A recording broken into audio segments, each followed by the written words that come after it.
Open Your Eyes is brought to you by the Belize Bank, our country, your bank, and Smart, bringing people together.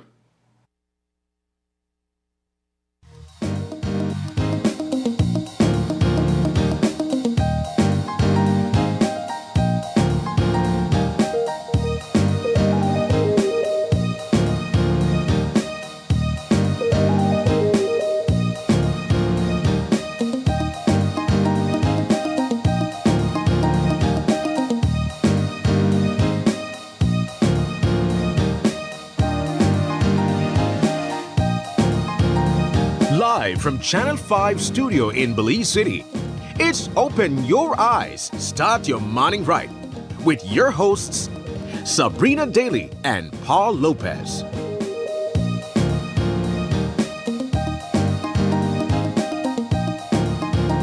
Good morning and welcome to Open Your Eyes. Start your morning right. I'm Sabrina Daly. And I'm Paul Lopez. And good morning, Paul. Happy Friday. Happy Friday. How you feeling? I'm feeling good. It's the end of the week. It is. Every start of the week, we anticipate the end of the week as if our lives depend on it. And so here we are, the end of the week, and it feels good. Doesn't mean that today the conversations are going to be necessarily a fun Friday, light Friday conversations, because we're in political season and there's a lot to discuss, a lot of people to talk to, but we'll get into what will happen today if viewers aren't already aware. But it's a thank God it's Friday, TGIF. It is. Thank God it's Friday. We can also tell that this month feels like it's flying by pretty quickly. Yeah. We're already in the third week. Next week concludes February. Guys, how are you feeling about that? Yeah, how some people gauge it. You get paid last week and you'll get paid next week again. Because February, that was a short month, right? So 28 days. That feels good. That right? that certainly feels good. But you're right. I mean, I know that a lot of us are feeling a little bit exhausted at the end of the week, but there's still something to look forward to. One, we have the weekend where we can rest and recharge. We're making efforts to stay informed. As you mentioned, it is political season, so there's always something taking place across the country here in Belize. And speaking of that, let's jump into what's buzzing and talk about topics that are trending.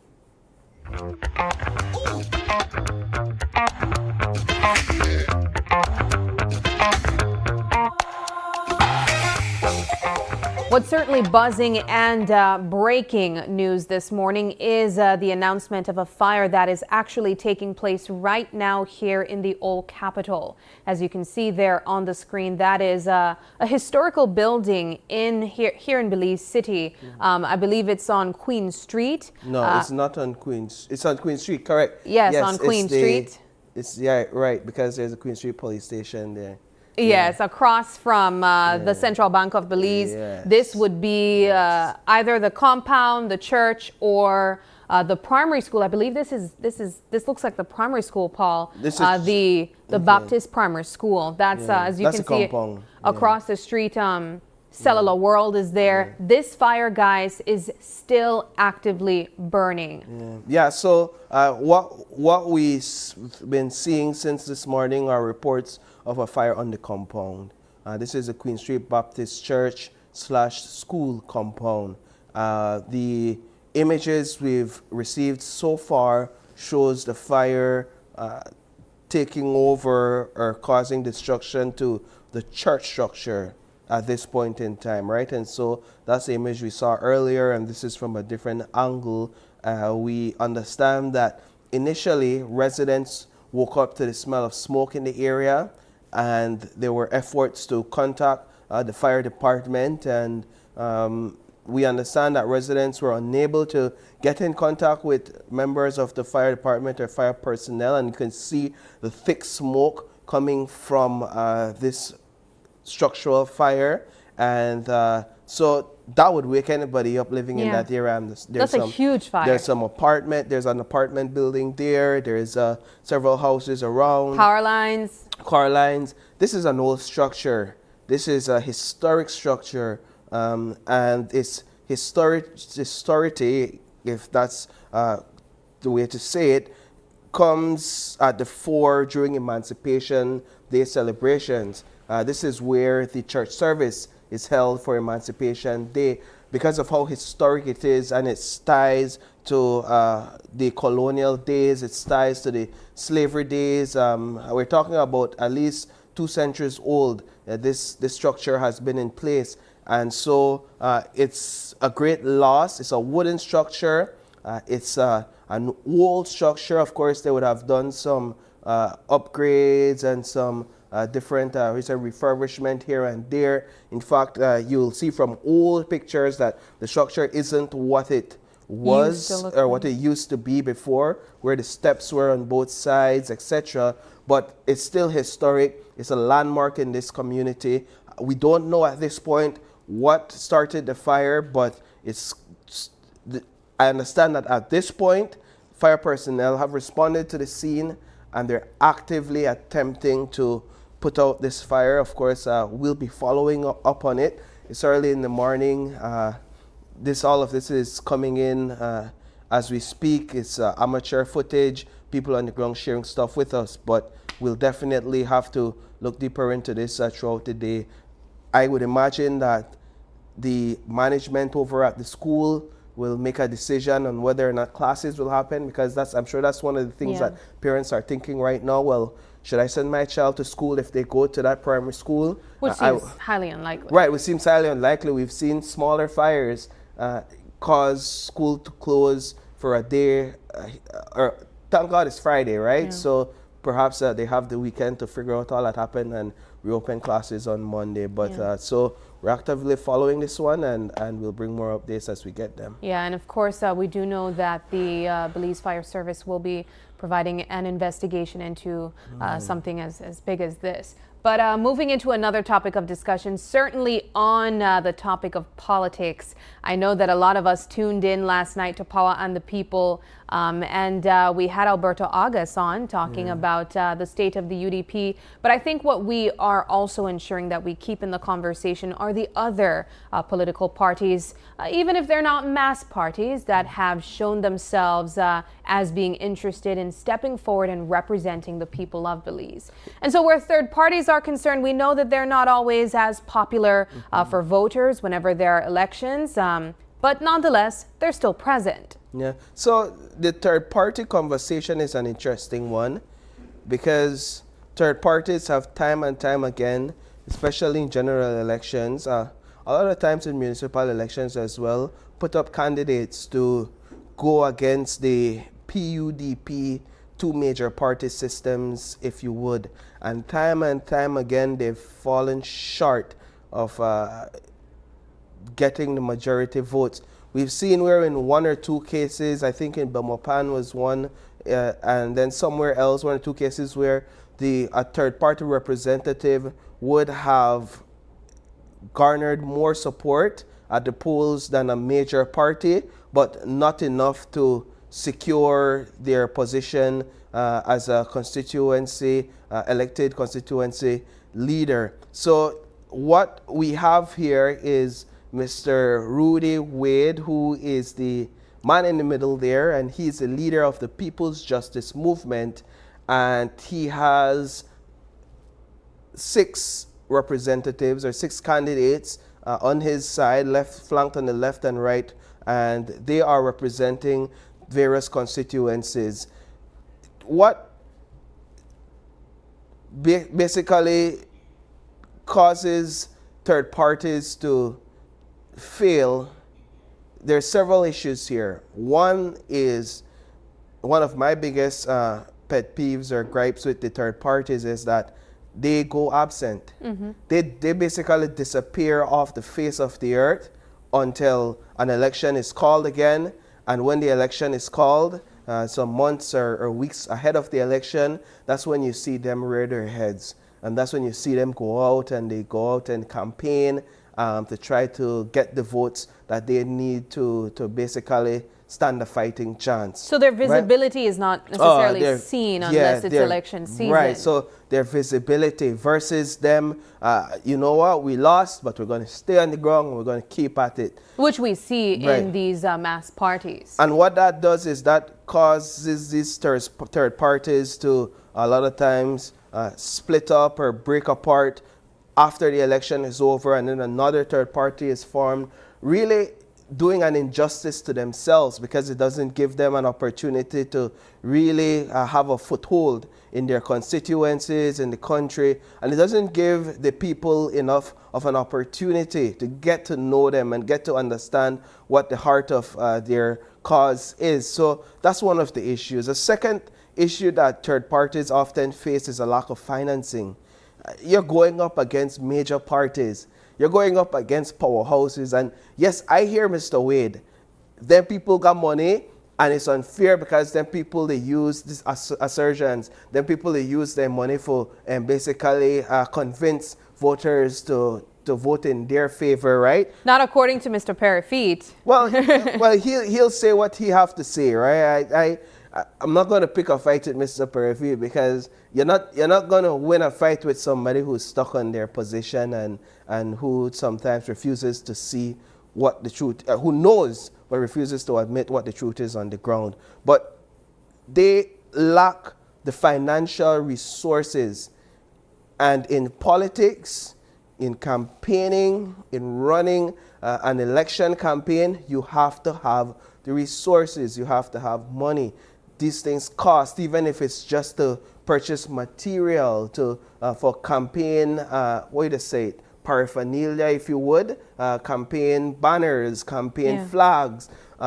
If it's to hire campaigners to go out on the streets with you and convince people, if it's to print pamphlets or to print your manifesto, if it's to put something as simple as gas in your vehicle so you could move around the constituency, if you could, in terms of reaching a constituent and helping with a basic need at the onset, when they come to you and you'd say, well, you know what, you should vote for me. And the person's like, well, right now my basic need is a plate of food. Yeah.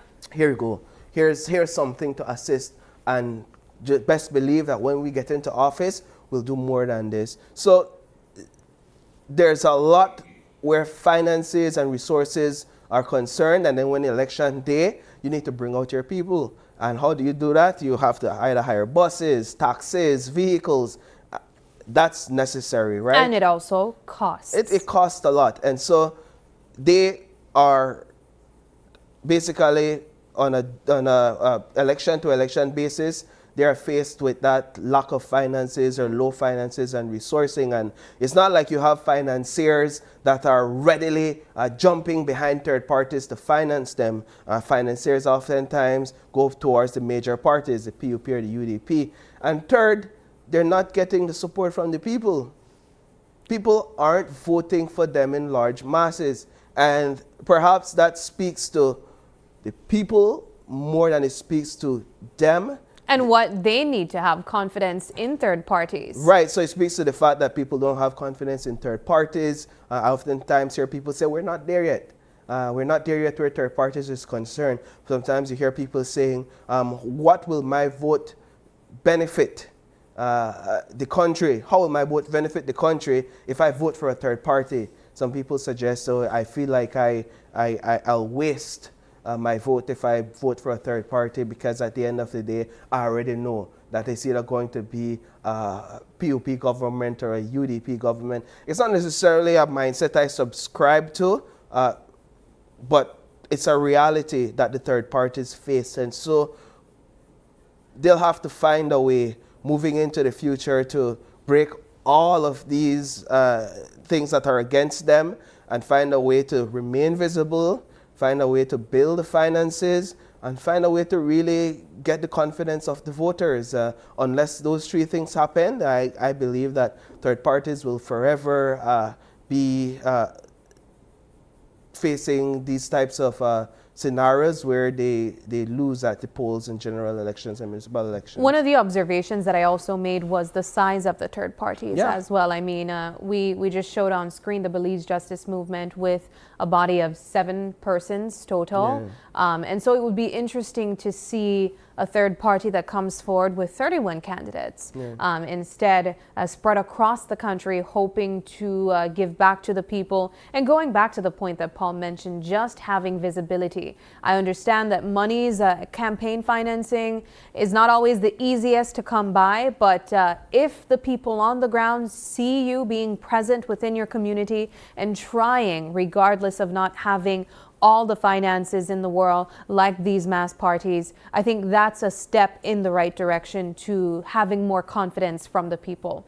But we will see what's going to take place on Monday. As you mentioned, it is nomination day on Monday. It's going to be a very busy day for these political leaders and also the media as well. Yeah, that's the day when we're going to see if there's more third parties as well, representation, because again, they're not that good at visibility, so we don't necessarily know, but we know of this one for sure. For sure. Well, our final topic of discussion, and I know that this one was welcome news by many people across the country, particularly in rural communities, was the announcement of license plates, license stickers, and even driver's license in some cases being available. I understand, Paul, that there were up to 10,000 of these pieces of I don't know, I want to say these resources that we need on a daily basis that were finally distributed in certain parts of the country. Our colleague Brittany Gordon was in Belmopan. She spoke to Minister of Transport Rodwell Ferguson.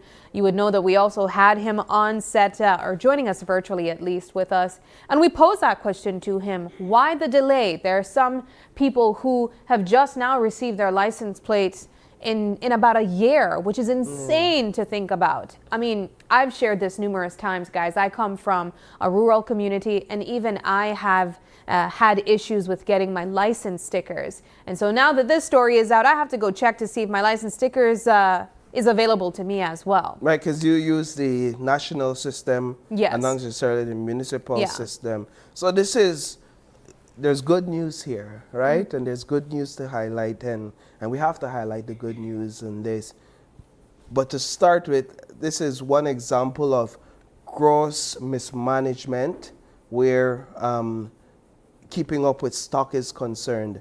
It's an administrative issue, and it's unfortunate, as Mr. Minister Ferguson says, that he had to bear the burden of the criticism. Now, he is the minister, right?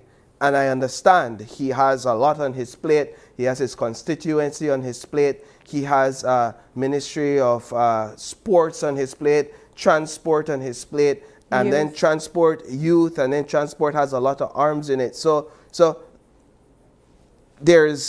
that's why you have administrators, that's why you have your CEO, that's why you have management systems in place at each of these departments to ensure that these systems are well oiled and that they function and that they serve the people well. Because at the end of the day, it's not necessarily just a bad look on you, but it's a disservice to the people. We're talking about elections here, and people elect you and hold you responsible to put people in place that will actually serve them to the best of their ability to perform the duties and provide the services that we need. That's a part of why we vote. That's a part of why we vote for who we vote for. So Minister Ferguson has taken basically the fall for this, has fallen on his own sword to say, I'm embarrassed, to say this is something that we didn't necessarily foresee, because it's been a long-standing issue. Yeah. And when people really began to rail about it and rally behind this, that's when he and CEO Shal decided to sit down, as he said in the interview, and figure out how they could address this need so that people can be served better. And it is with that they made this huge order to get in these license plates and these license plate stickers. The good news is it's here. It's here. The good news is the problem is solved, hopefully not short term, but this is a long-term solution, that there won't be any sort of ordering gaps anymore. And he did say that they were going to order another batch earlier. Right, just to avoid that gap and to avoid that shortfall. The good news is that people are happy. People that, we did interviews with people that received their license plates yesterday. I heard from our reporter, Brittany Gordon, that one person got his license plate and he walked out of the building literally jumping. He walked out of the building and he clapped his 2 feet together in the air to say, yes, I've been waiting for months and finally I received my license plate. Because sometimes it could be a hassle when you're dealing with these traffic officers and you're dealing with these checkpoints. They want a lot of explanation as to why you don't have your license plate. So the issue is solved, people are happy, and that's the good news. Let's ensure it doesn't happen again. Whatever administration, this is one example of why people vote you into office, to serve them, to ensure these sorts of services are available. And if it's as simple as ordering, who dropped the ball? Why don't you just order the thing? And how come it took so long is my question. Look how easy it is for us to order things off of Shein and Amazon and things like that. Come on, man, let's even if you have to hire a Belizean shipping company to bring in some license plates. All I'm saying is, and of course I'm making light of the matter, but all I'm saying is let's ensure that the services that the people need is coming to them in a timely manner. Well, that's an excellent way to conclude What's Buzzing this morning. If you have any thoughts on either of the topics mentioned, let us know in the comments section. I'm interested to also know if any of you tuning in just received your license plate, stickers, or driver's license recently. Yeah. What was that process like? Were there any delays? And how do you feel about this backlog finally being resolved? Moving now into our weather update from the folks at the Met Service.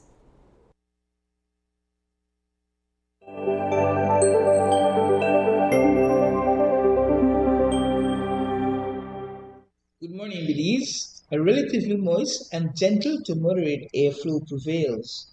The 24-hour forecast for Belize and her coastal waters calls for sunny skies today with cloudy intervals, and high temperatures today are expected to reach 85 degrees Fahrenheit along the coast to 88 inland and 78 over the mountains.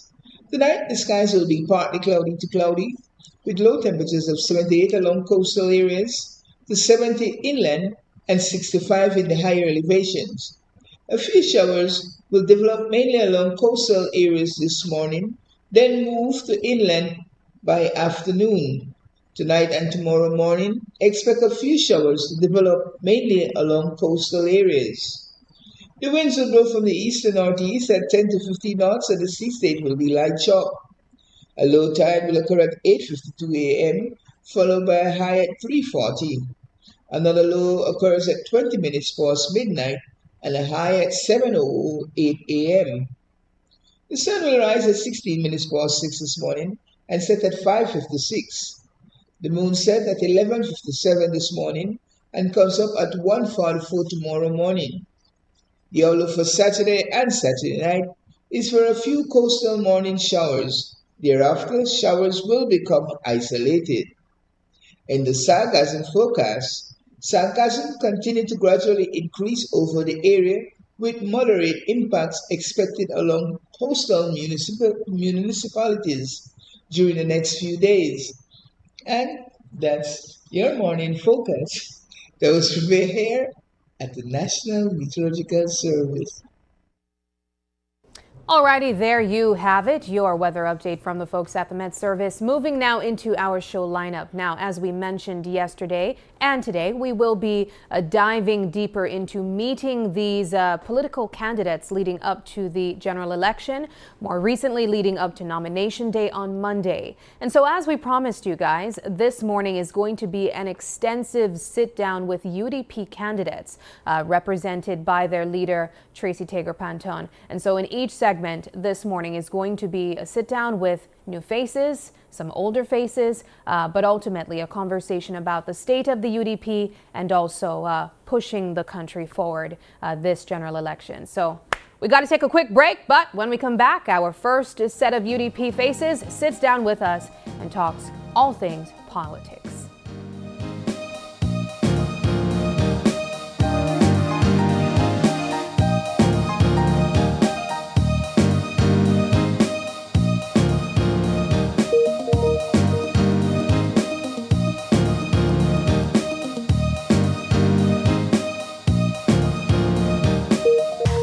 Palmer. I'm the owner of CRK Services, and I've been operating this business for 7 years in Big Falls, Toledo District. I use the Belize Bank online services because it's quite fast, reliable, and easy. Before I started to use the Belize Bank online services, I had to make a lot of trips into town, which cost me a lot, especially fuel. So the fact that I have to use my credit card every day, I can do an online instant payment and make my life easy. My customers can do payments towards me and it reaches in instant. It's fast, it's convenient for my business. I don't have to be up and down. I can do it anywhere I want. I would recommend you using the Belize Bank online services because for you, it will save you a lot of time.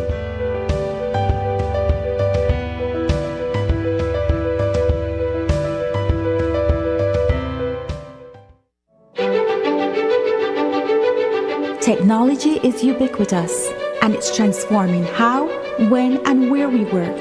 Fulltech Systems is placing award-winning devices in the hands of information workers, allowing them to work without compromise in a world without wires, to innovate, create, and to maximize productivity anytime, anywhere, satisfying the needs of the desk-centric remote and field worker and every other worker in between.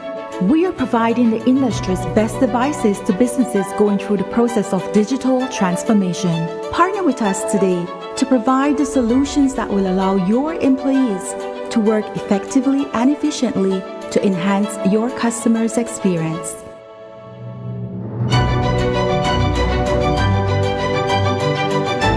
Fulltech Systems, your technology center, where you'll come for the price but stay for the service.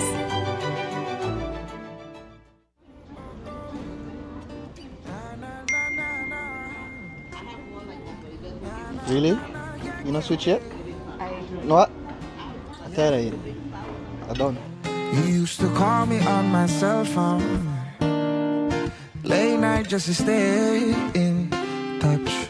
Call me on my cell phone, cause our connection used to mean so much.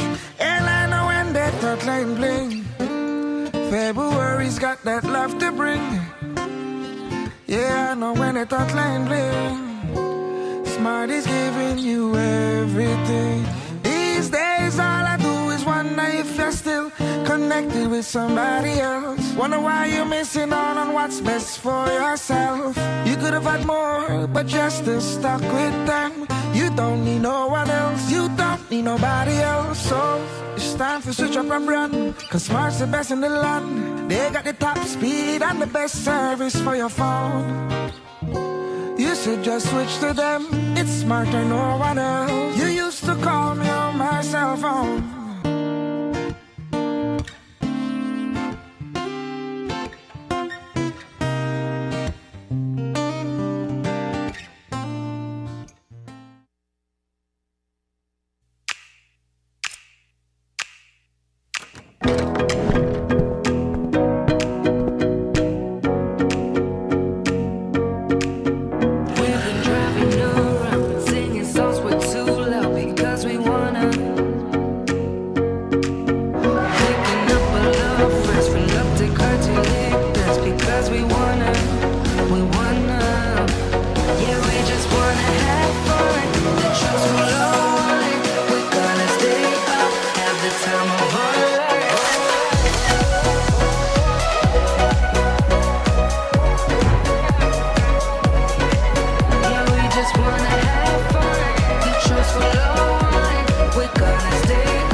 Honda Navi, a partner you can rely on. Benquip, equipment, parts, service. Belize, the countdown to Decision 2025 is on, and the voices that matter are speaking up. What are the biggest issues? Who are the key players? And what does it all mean for you? Join April Martinez, Demi Williams, and Harold Young as they break down the issues, the candidates, and the real impact of this election. Tune in to Power and the People, where your voice matters. Tuesdays and Thursdays at 7:30 p.m. only on Channel 5.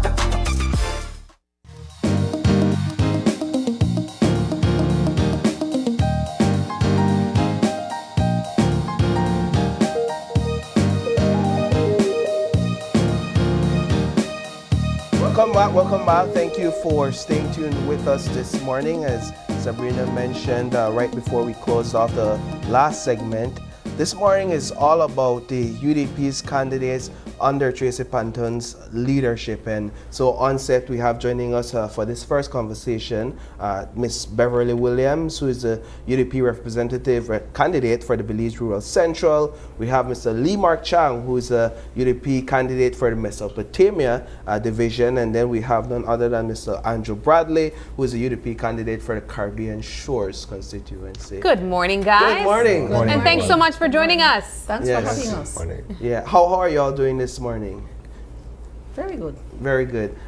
Yesterday, Ms. Panton officially launched her candidates, and so we saw your faces yesterday. Let's talk a bit about the atmosphere in that room and the energy with which you all went into that event. You, Ms. Williams. I believe we were upbeat. We were ready. We have 15 candidates, as you saw yesterday, and so we believe we're on a path to making that 16.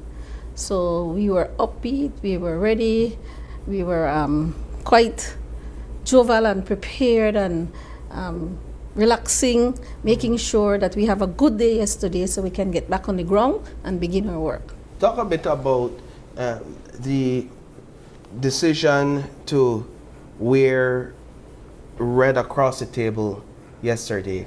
And I know it's not necessarily something to say, well, what we done a UDP or we the UDP per se, right? No, just trying to put it into context. Was it a purposeful decision for everybody to wear red to make a statement, Mr. Chang? Well, I mean, in tradition, we always use the red color at our launching or any type of celebration event. So it is not uncommon for us to wear red. Mm-hmm. Was the decision also to make a statement to say that we are UDP, we're here, and we're ready for the election? At every launching, there is a statement, and there is we need to show to the public we are ready, and of course the red color signifies our party, so we are ready. Yeah.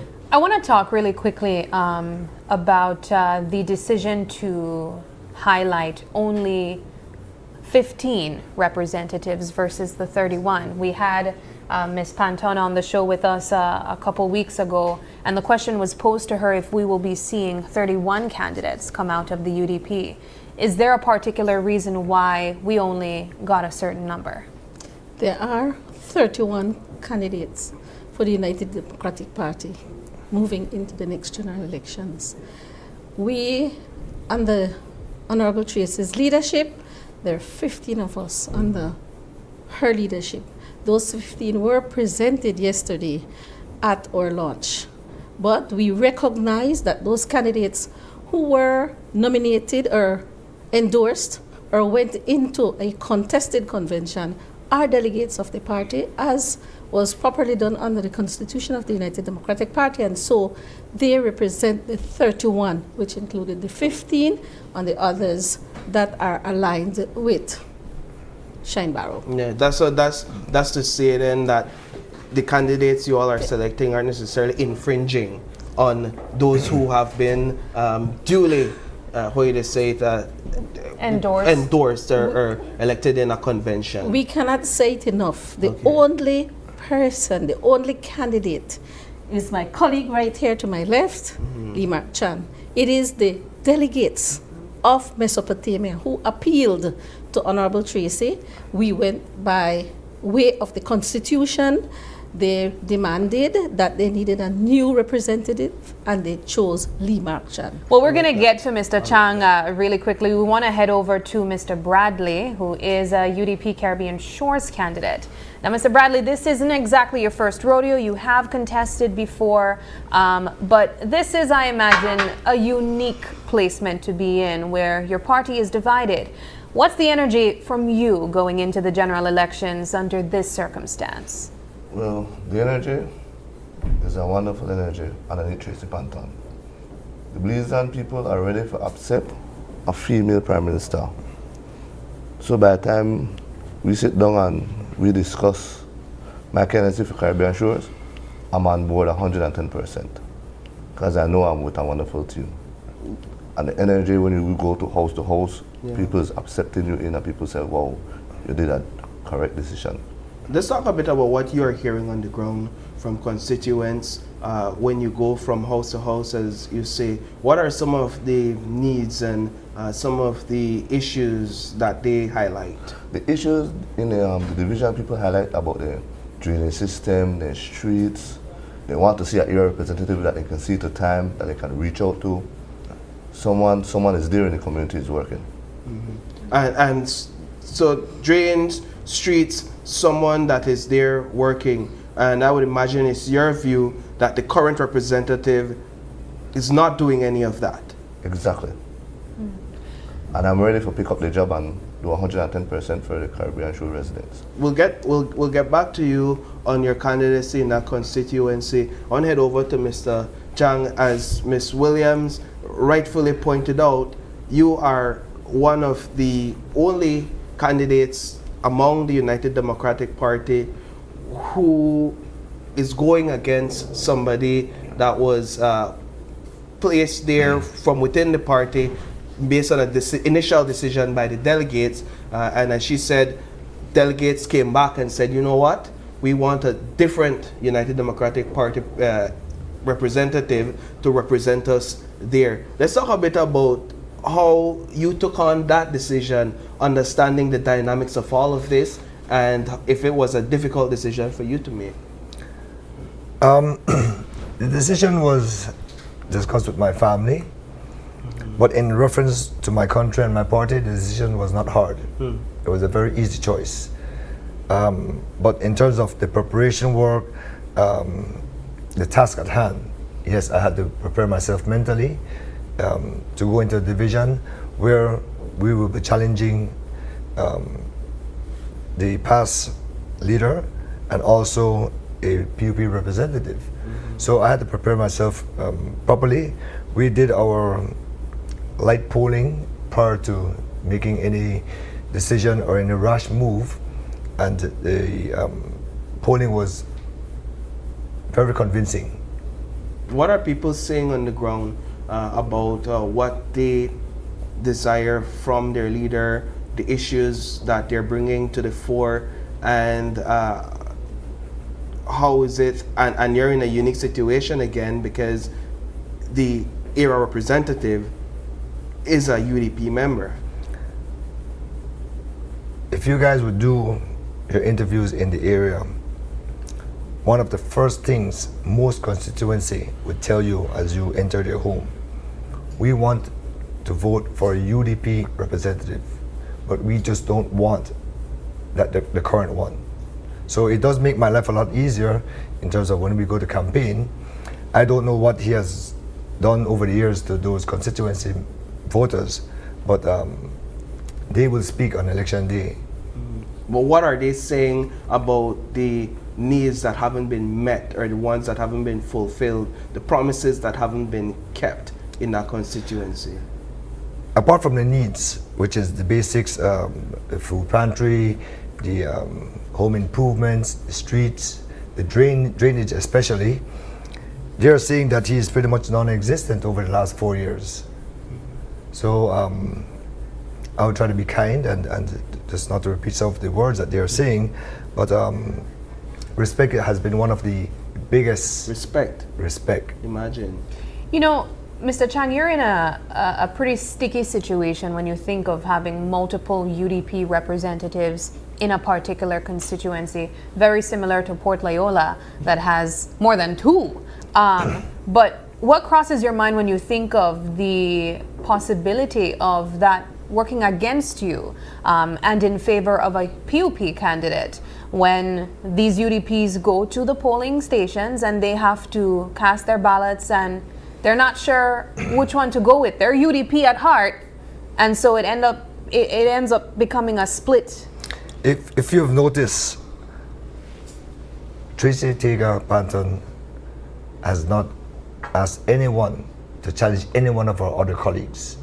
There's only one specific one that we need to challenge, which is the Metropolitan Division, because we believe that once we fix that problem, all our problems will be gone and we'll be able to reunite, and the people will start to have more options rather than hand-pick people placed into positions just for placing sake.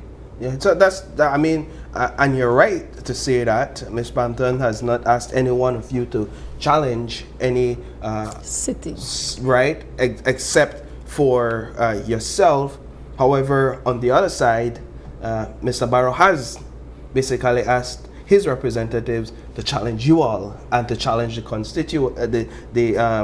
whether it's a PUP era rep or a PUP candidate, an incumbent or a candidate. But I want to get to you, Mr. Williams. This is not your first rodeo. You've been in this for some time. You've seen the ebbs and flow of politics. Let's talk a bit about what these last 4 years have been like for you, and why did you decide to stay in it and to put up your name this time around?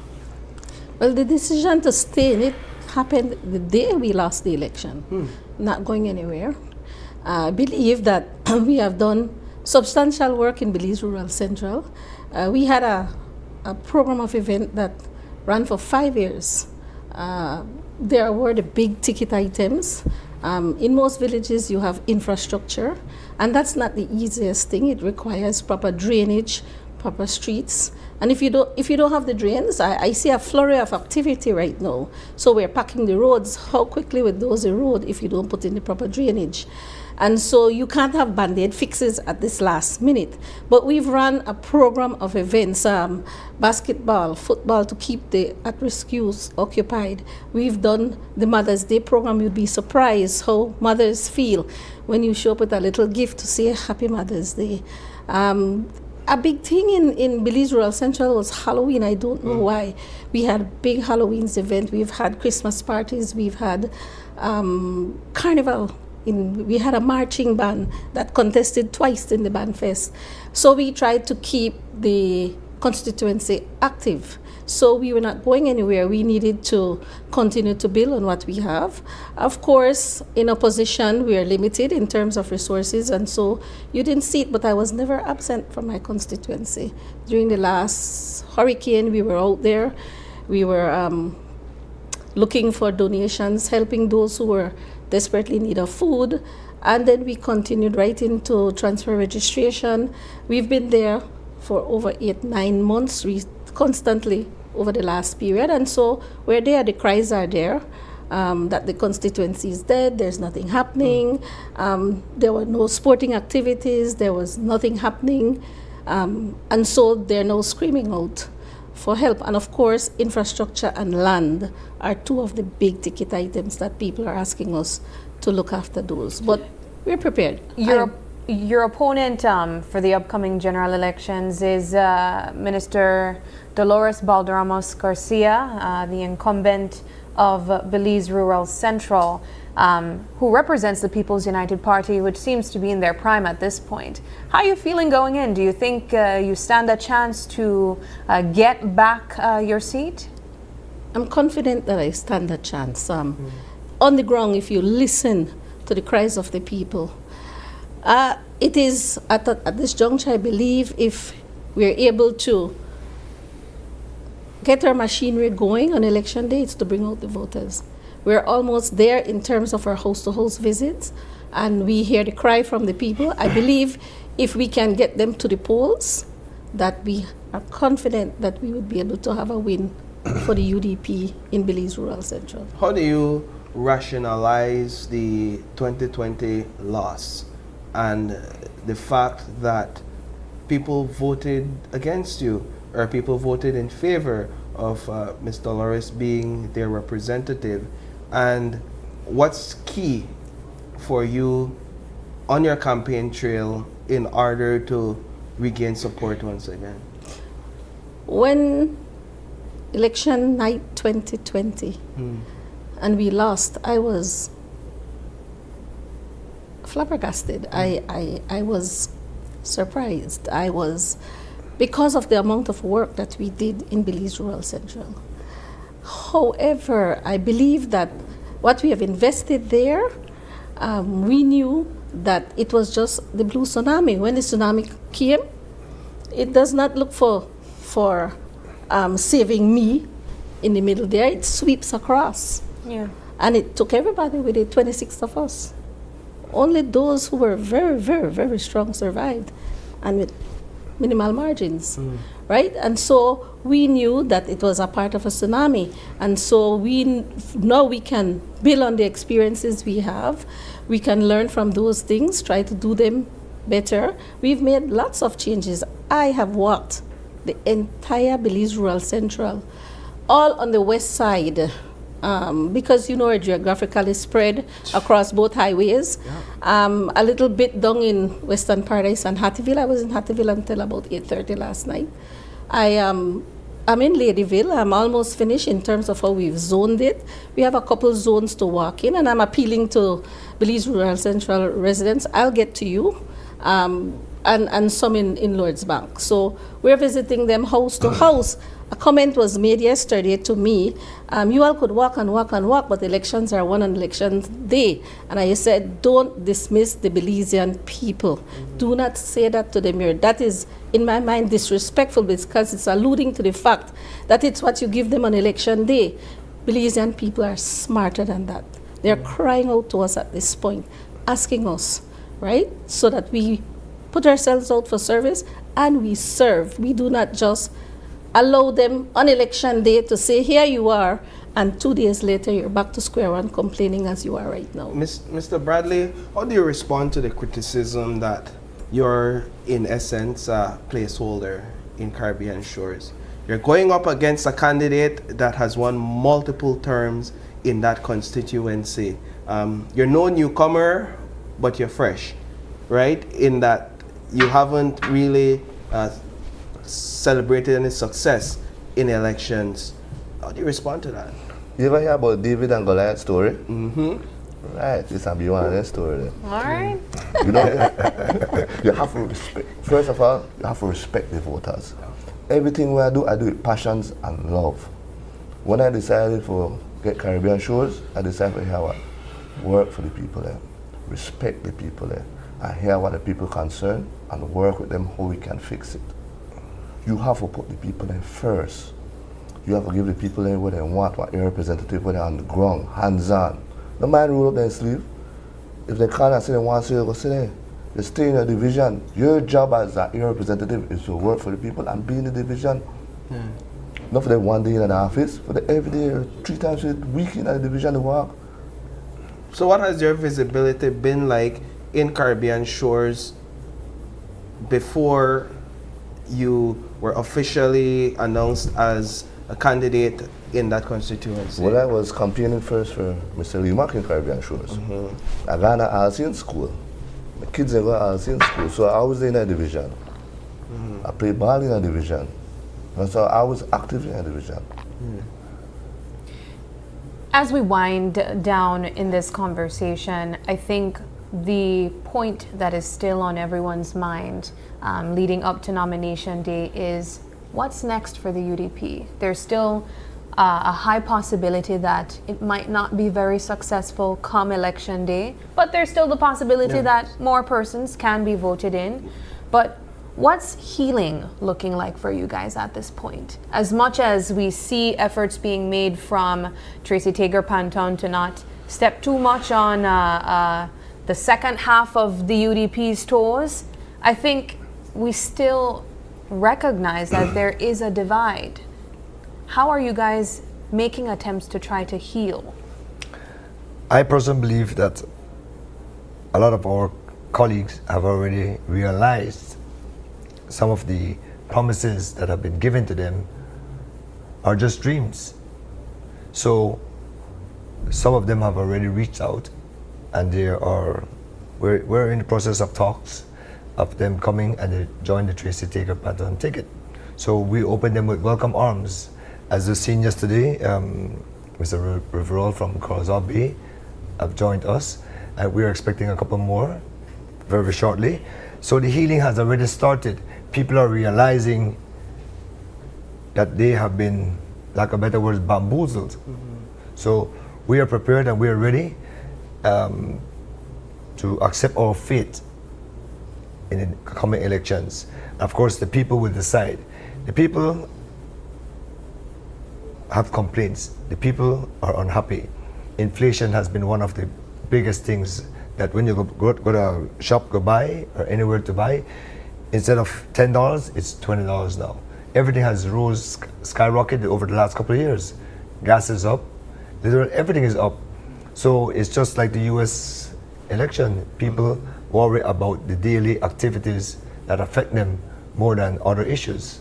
Mr. Limark, let's look at Mesopotamia again, and perhaps a two-part question. One, Ms. Williams stated that the delegates in Mesopotamia have decided that they want a new UDP representative in that constituency. Talk a bit about when that decision was made. Was it on October 20th?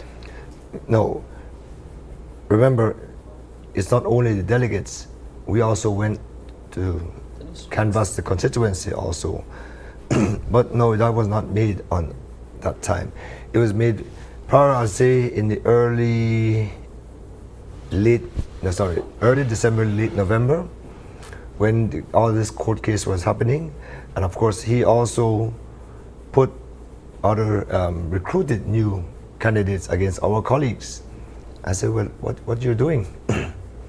So if we didn't forget those our own medicine. Let's be real about your candidacy though.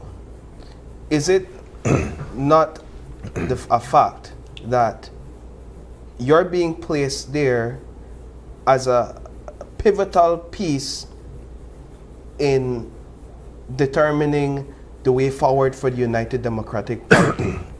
Win or lose, once Shine Barrow loses, the faction is happy. The only way forward for our party to make sure that we can heal and regroup and move forward. Which is removing Mr. Barrow? Yes, we need to remove the cancer. Would you be satisfied if the cancer is removed, you lose, and a PUP candidate win as long as the cancer is removed? No, I fight to win. I fight to win. I don't believe, though, Paul, that will happen. I believe whether we want to stretch that Limark would likely lose and Mr. Barrow is there, we still have to face a convention. And I believe in the delegates of this party. They voted on the 20th of October, and it was undeniable what happened at the Civic Center. Those are the same delegates that will vote. We go into a convention after the election, whether Mr. Barrow is there or he's not there. But I'm fathoming that Limark will be there. Right? And we will rebuild our party. It's about unity. You asked us how we envision it going forward. Yeah. We have a path to 16. Whether we achieve that or not, and that's a big whether we achieve it or not, but we believe that we will have an opportunity to then look at our constitution. We will revamp that. We'll go through what we have to go through and build the party based on the principles that was developed for the United Democratic Party years ago by our forefathers, by those like Mr. Esquivel, Mr. Golson, Dean Lindo, all those persons, Henry Young, all those persons. We have persons who have worked hard for the United Party, bring us back to where we are, and we would, even if we are not there with 16, we want to be a viable opposition. And so we believe we have enough candidates that can win to have a viable opposition, but there is a path for us to 16. Listen, I cannot express how grateful we are for you all to join us on set this morning, to share your views and to basically let the people know who you are and the constituency you represent. So we want to thank you all so much for joining us. We have a whole list of your other Paul, I cannot say good morning to the good people of Belize Rural. Of course you can. Those are your final thoughts. I will not rob you of that opportunity. Go right ahead. Oh, good morning to the good people of Belize Rural Central, and I'll take the opportunity to say Gales Point, La Democracia, Mahogany Heights, Gracie Rock, Hattieville, Western Paradise, Ladyville, and Lords Bank. Good morning to you all. I'm looking forward to meeting those that I have not met before, and thank you to those who have accepted me, welcomed me into their homes. I love the hugs, I love the babies. We look forward to advancing your requests, some of the things that are bothering you, and we look forward in joining hands as we move forward into the 2025 election and working with you when we get across that line on the 12th of March. Thank you. I'm very simple. Just want to say good morning to Miss Up, and I want to thank Miss Phyllis for that wonderful tableta last night. It was good. It was good. My wife liked it. My colleagues liked it also at the restaurant. So it was very nice. So I'm definitely going to go back for some more of that tableta. I want to say good morning to the wonderful residents of Caribbean Shores. Andrew Bradley ready for work for them, and I'll give them 110% of my commitment. Excellent. Well, thank you all so much for joining us in this first segment. Sabrina, what we're going to do right now is we're going to take a break, and when we come back, we have more UDP candidates to have conversations with. You really don't want to miss these conversations. Stay tuned. We'll be right back.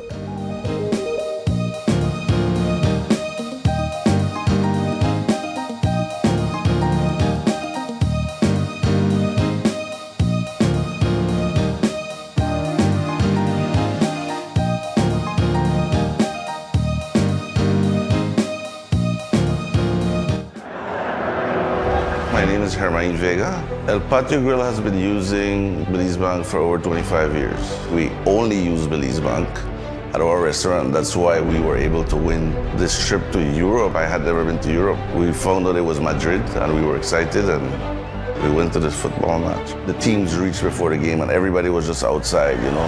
You can't explain. The noise just roared like 3 blocks down the street, but when you got in there and you saw 70,000 people in there, that was amazing. I couldn't believe it was happening. I had to pinch myself to make sure it was real, you know, because it's a one-in-a-lifetime experience, I'd say.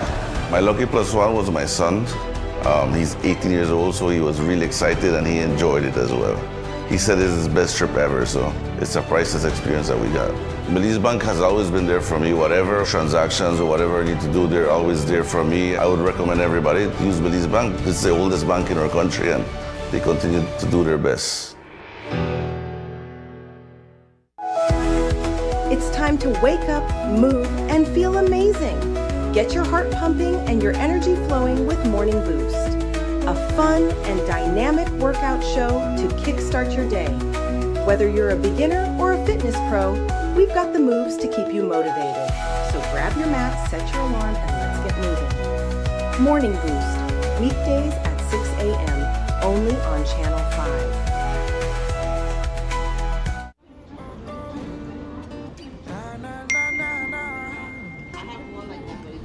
5. Really? You not switch yet? No what? I tell you, I don't. You used to call me on my cell phone, late night just to stay in touch. Call me on my cell phone, cause our connection used to mean so much. And I know when that thought line bling, February's got that love to bring. Yeah, I know when that thought line bling, Smart is giving you everything. These days all I do is wonder if you're still connected with somebody else. Wonder why you're missing out on what's best for yourself. You could have had more, but you're still stuck with them. You don't need no one else, you don't need nobody else. So it's time to switch up and run, cause Smart's the best in the land. They got the top speed and the best service for your phone. You should just switch to them, it's Smarter, no one else. You used to call me on my cell phone.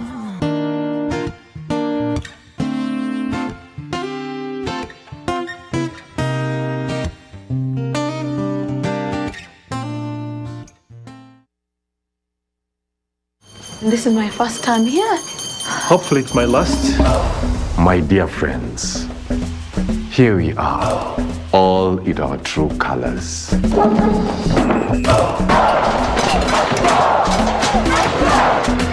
Your transfer papers, your key to the Mvule Kingdom.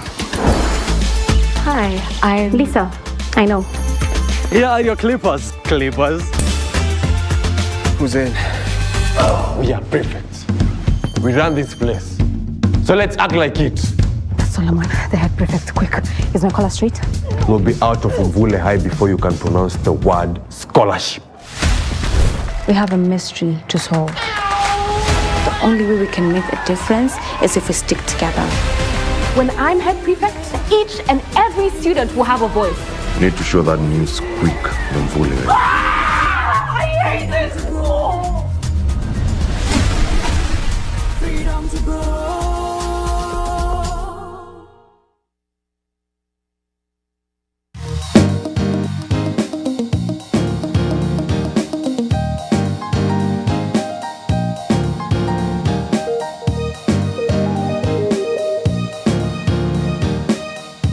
Welcome back to Open Your Eyes. We are continuing our conversations, meeting the United Democratic Party candidates under the leadership of Tracy Panton.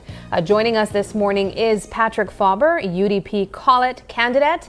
Also with him is Philip Willoughby, UDP Port Leola candidate, and Manuel Heredia, UDP Belize Rural South candidate. Gentlemen, thank you so much for joining us and welcome.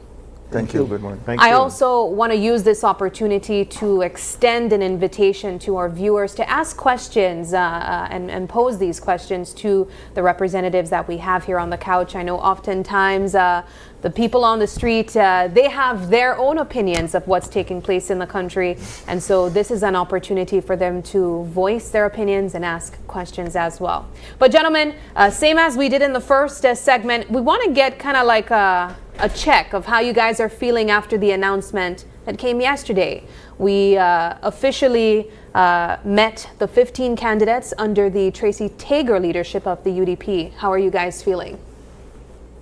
Mr. Heredia, let's begin with you. My senior, yeah. Well, in my constituency, from the day that it was announced, the night, because that was Monday night. Okay.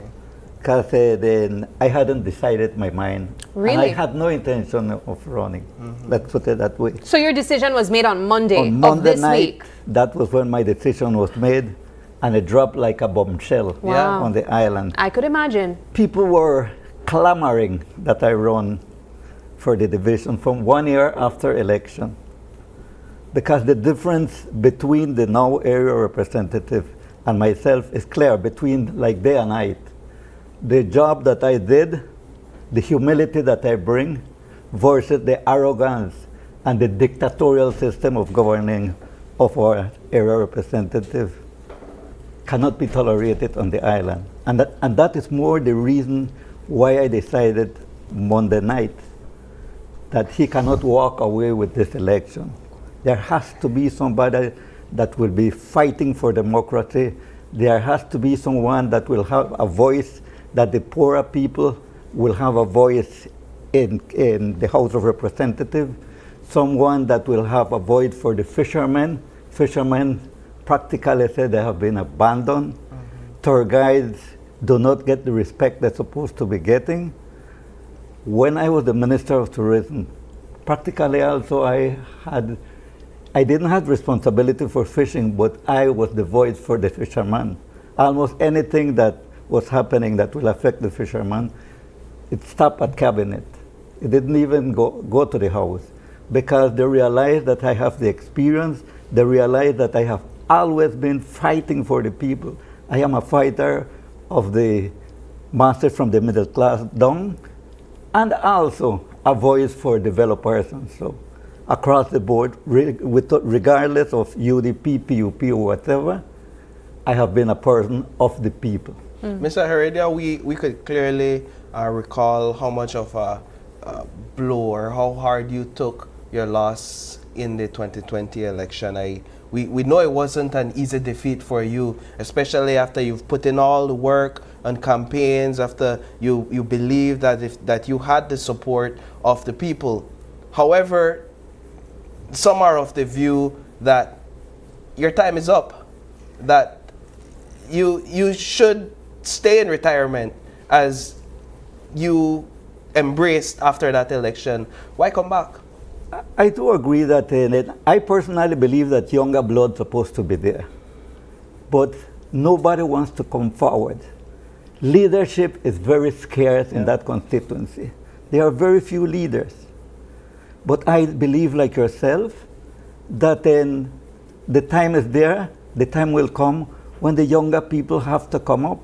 So what I intend to do this time around is to have somebody behind me, guiding someone that as soon as this term is over, that person is already prepared to lead Belize Rural South. Belize Rural South, for quite a while now, has been a red constituency. For 18 years, more or less, it has been a UDP constituency. Unfortunately, there are many factors. It was not because I didn't service my area. It was because the pandemic, there were other probably people surrounding me that might have done things otherwise, which I have apologized to the constituency. I might have done a few errors. Nobody is perfect, which I have apologized to the people for that also. But when it comes to service to the people, there is no other representative that from both parties that has serviced the constituency better than I have done. Mr. Faber, you are considered a giant in Colette. But this giant is now going up against young blood. Fresh face in politics by way of Mr. Daly.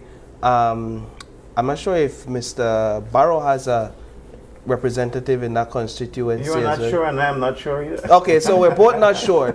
But let's talk a bit about how you are going about convincing people to keep their support behind you when people seem to be confused about where the United Democratic Party stands at this point. Well, as I go about, people are not confused at all about their support for Patrick Faber. That is evident.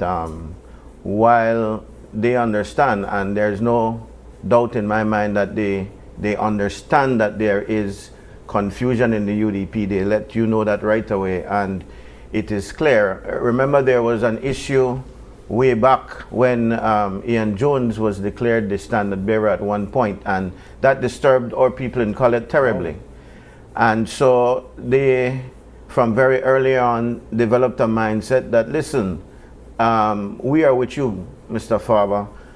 And I had gone at that time to test the waters to determine if they would stand with me, even if the party did not stand with me, and they gave me the indication from then that that would be the case. So once we decided with Tracy that we would stand the course, we would go with the October 20th understanding, and it wouldn't matter what Shine would do.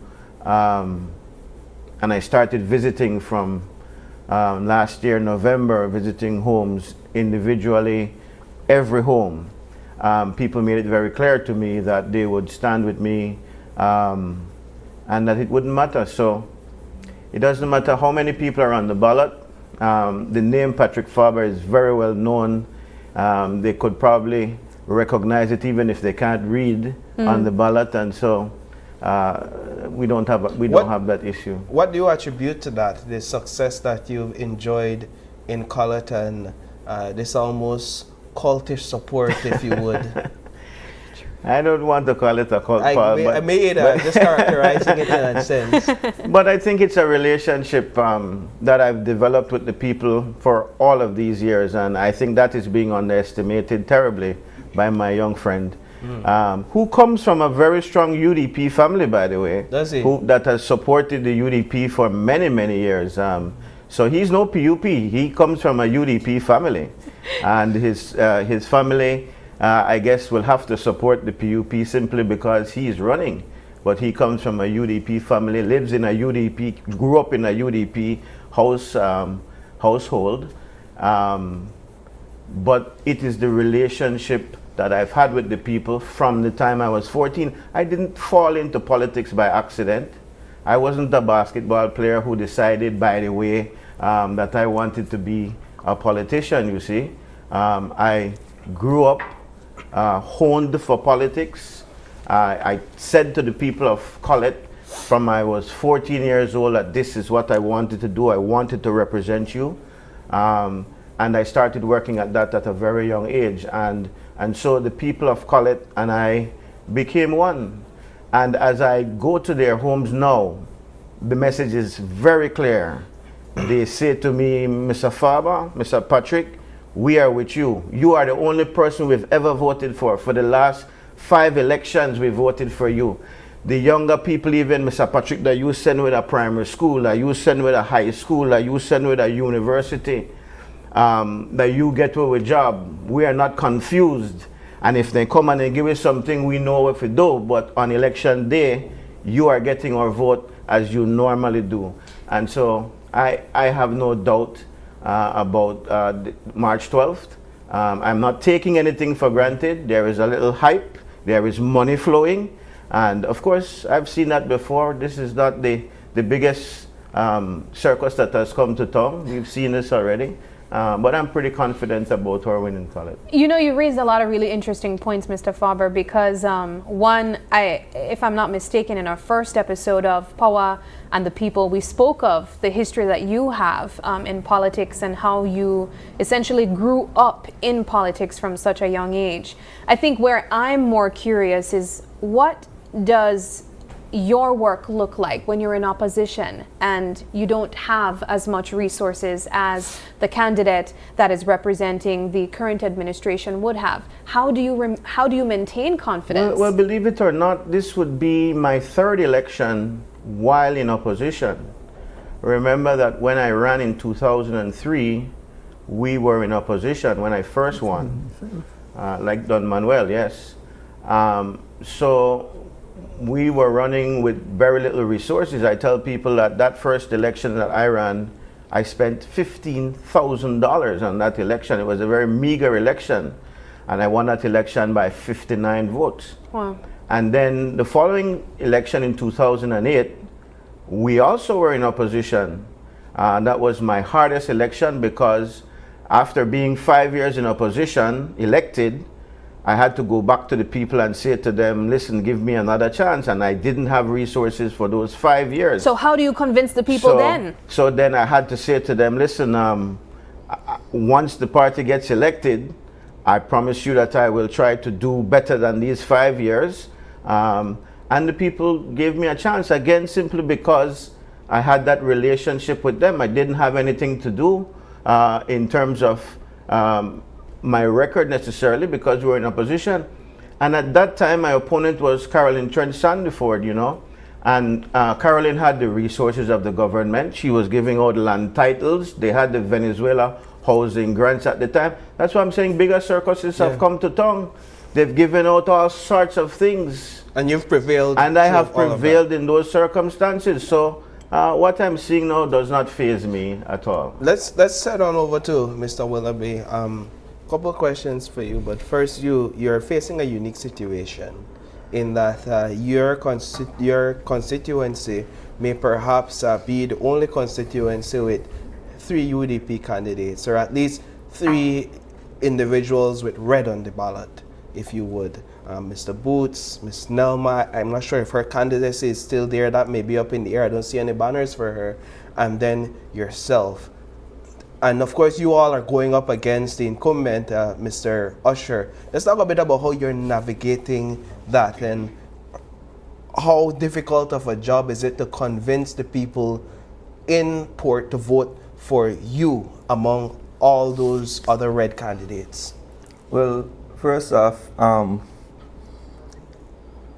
it's about policy decisions for me. The people of Fort Loyola had 4 representatives, starting with Mr. Henry Young, going over to Ms. Baleramos, then Mr. Martinez, and now Mr. Usher. I think the best of them was the Honorable Henry Young. I would like to be like him and be better than him in terms of representing the people. For me, Mr. Martinez's 3 years in government, in speaking to the people in relation to the work he has done, and then you compare the 1 year in office by the PUP standard bearer at this point, and your experience with those people within that time is what will resonate in your mind when you are looking at the ballot in evaluating their performances over their tenure in office. And my time in campaigning going into the 2020 general election, And then my tenure at City Hall over the 4 or 5 terms that I've served, that is what I believe people will be looking at the onset. They will also be evaluating the relationship that you have built with them over the time, campaigning, relating to them, owning their situation, owning their crisis moment, and how you have been able to show up for them, to deliver for them, to making their quality of life much better, and looking at the other candidates. Now, a top priority in Port Loyola would be that of housing. You would look at housing from the Mr. Martinez era. You got the housing for the poor program. The boots houses. Right. And you've seen those and what those translate into today. Some of them aren't looking good today, though. A few of them. Right. Yeah. So I don't know if it's the best example. Looking forward, how do I make that situation not repeat itself, but even make it better for the people of Port Loyola? Right. Because whilst the minister is the one in charge and the buck stops at him, and you have the contractors building these homes, you are not supposed, I believe, I wouldn't give a constituent a home I wouldn't live in, nor my mother or my children. Unfinished, incomplete, not meeting the standards. The flip side now, Mr. Usher are building the 1-bedroom homes, but you have a single mother with 5 children. What will those homes look like in a year's time? Because these people simply don't have the wherewithal or the finances to upgrade or improve on these homes and continue paying for them. The Manuel Esquivel era of building houses for the people of Belize was the best it ever was and the best it has been since then, comparing where we are now with the 3 housing programs that the government's executed. Those homes are still standing, they still look nice. Collect constituency benefited from them and they are still standing nice and beautiful, as well as in the Port Loyola constituency. So it's how we deliver and make it better for our people when it comes to housing and owning every issue or crisis situation the constituency faces on a daily basis. And Mr. Usher, whilst in opposition, he took the opportunity to call every talk show every single morning, touching the issues, saying that he's fighting the causes and the challenges of the people. After becoming the area representative, how many times has he stood up in the House of Representatives, fighting, championing the cause of the people of Port Loyola? Count them and tell me that you own the problems of the people of Port Loyola. Show me that. Yeah, I will. And then I will value your work and say you have done it. And even if it is that the government muzzled you and didn't allow you to speak up and speak out, you could have used your people, you could have used social media, you could have used whatever means to fight and be the voice to champion the cause of the people. Cost of living is extremely high. Crime is out of control and out of order. I have a constituent, Miss Almendares. Her son, he was in the news last night. The allegation was the young man was freed. Yeah. 2 things. He was arrested and charged, locked up for 3 years and months for something the court said he did not do. You took away 3 years from someone, family, his personal life. On the flip side, Ms. Almendares, she has to suffer the gruesome pain of facing the reality every day, knowing that her son's life was taken from her and her husband, Mr. Almendares.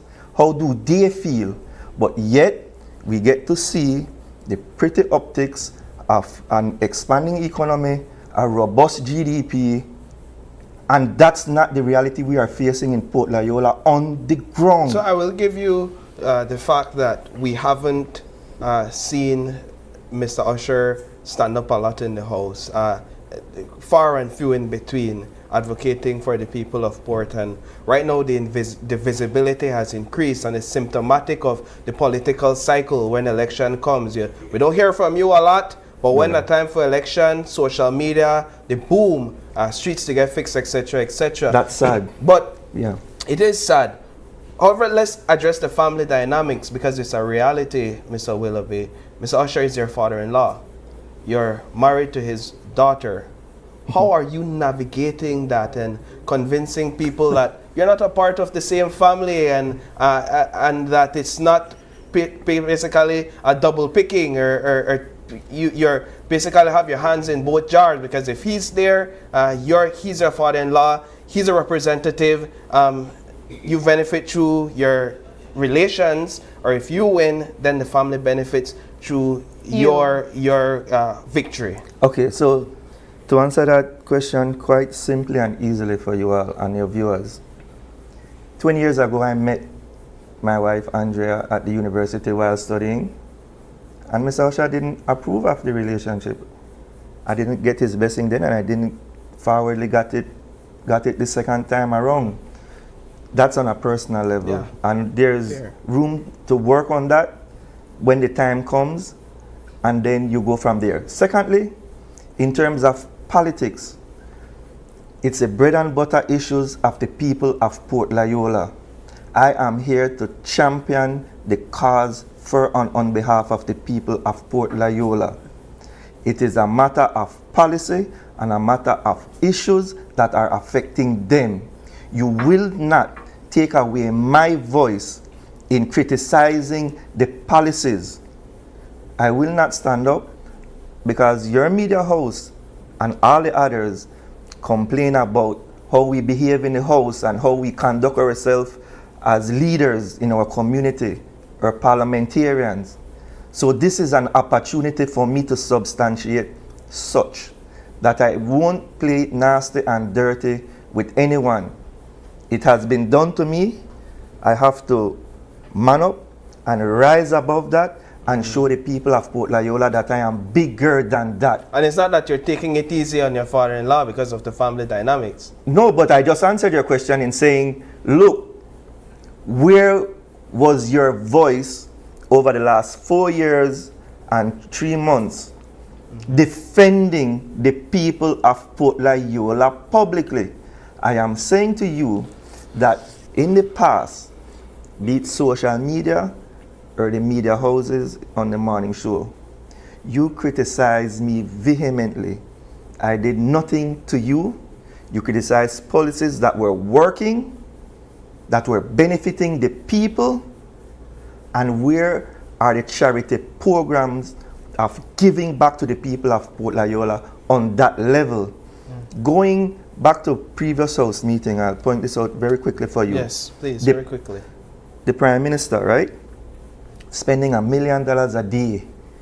What does that mean? What does that really mean? Think, I didn't walk past school like Shine Barrow. I went to school and I fought for my degree, just like everybody sitting on this couch this morning. But he says that without giving us the evidence backing up why he's saying that. At that time, 2018, when COVID just was coming, 2018 was the first case in Guangdong, China. And then we had the effects 2019 heading into the general elections, right? Good.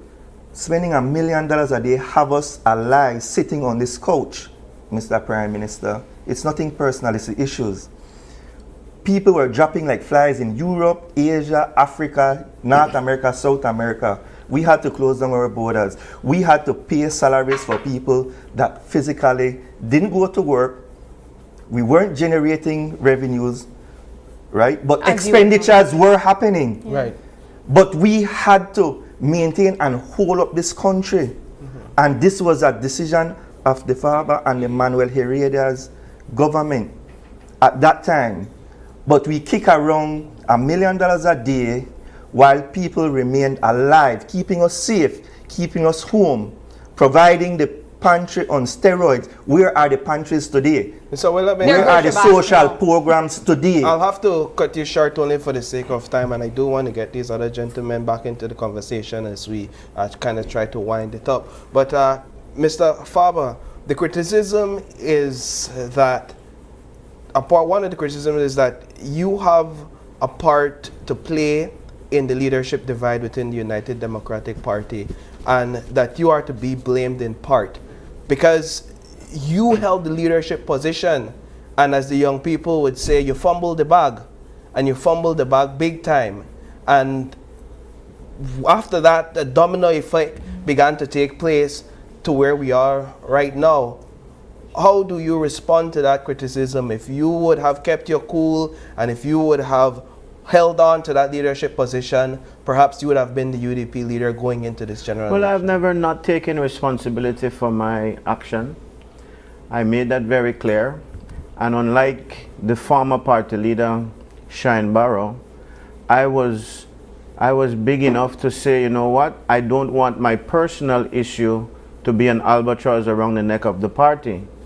You know, and as bad as people try to paint John Saldivar, he also did that back in February of 2020 when John said, you know what, if I am the problem, let me step away. Let the party breed. I did the same thing in 2022. If I am the problem, let the party breed. But Shine Barrow has not allowed the party to breed. Sometimes even if you are right, you know, many times we're wrong. But doesn't matter what position you feel, if you're right or you're wrong. If you seem to be the problem, if everybody looks at the situation and you are the problem. I used to say this many times when we look at schools and you have a principal who seems to be the ceiling that everybody is bucking their head against. Principal may be completely right, but if you are the problem for the parents, you are the problem for the teachers, you are the problem for the students, then you need to step aside and let the situation breed. And it is evident when you go to the streets, when you talk to our members, when you talk to their executives, when you talk to our candidates, even the ones who support him will tell you that he is the problem in our party. And so I think if he would have stepped aside, we would be in a much better position. We still have time. Nomination day is Monday.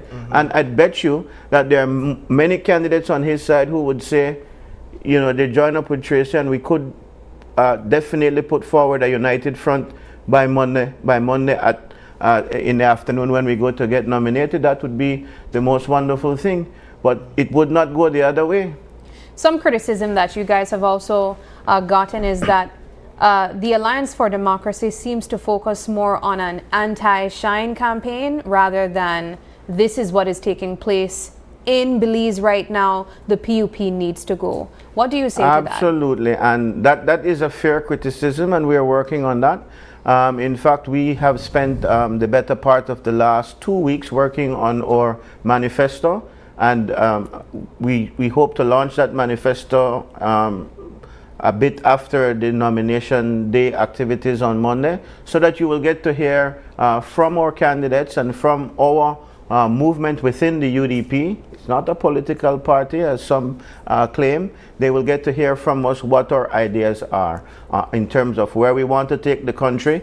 And I do agree with what my colleague said, Beverly Williams, this morning, that we do see a path to forming the government. You know, we sat down and looked at how we easily, within our numbers, we could get 10, and then we started to look at it. We may well be the government, and we must be prepared to, I'm not where Perry is to see 31, but I was going to say, really? but I can definitely see where we may well get 16, and so we have got to be prepared to lead this nation. So how does that? Go ahead. I was going to say, you mentioned that we will be seeing this new manifesto from the UDP very soon. Before we get to that point, perhaps you could give us an opportunity to hear some of the points that will be coming out of that manifesto. Well, we certainly will be addressing the high cost of living. Inflation is something that is very much killing us. We will be talking about the economy for sure in general. We will be talking about healthcare. That is really a big issue in our country. Housing seems to be a big issue all around. Education, as rosy as the PUPs try to paint that picture, that is a whole other story. I'm interested to hear your thoughts on that, Mr. Faber, because you were the Minister of Education, and we've seen under the PUP the rollout of certain schools having free education. Well, what are your thoughts on that? It's deemed to be free education, but I don't think it is altogether free. And as I walk around my one constituency, you hear stories about the cost that people still incur. So I don't consider it to be completely free. But that aside, I want to be fair. The government does take up a part of the slack in terms of payment, a huge part of the slack. So let me be fair. Right. But when it comes down to the quality of education, that's where my concern is. The government has basically become very lax in terms of how it assesses the quality. After COVID, we have done away with a lot of the quality assurance measures. They don't go in and check anything anymore, and so we don't know where we are. COVID did a number to our children, and we have done very little assessment to see what that damage was, what kind of measures we needed to have done to bring them back up to level, and we just go along every day basically like nothing happened. And that is, to me, a very serious concern. So I think we need to do a reality check in terms of where we are, and seriously make amends for where we are. Literacy, that's a big one. We don't know what the reading level of our children are. We are producing children coming out of primary school who can't read, and nobody's sounding the alarm on that. You know, we are putting children into high school who can't read, or who are reading at infant 1, infant 2, or standard 1 level. That is very real in this country. And we go along every day like it's... So it's not so much the payment. Those are not the real issues. It's the quality. It's the quality that we're producing. Now, before I give you all an opportunity to just send final greetings to your constituents, Mr. Heredia, I just repeat the fact that we haven't necessarily seen you much since the last election.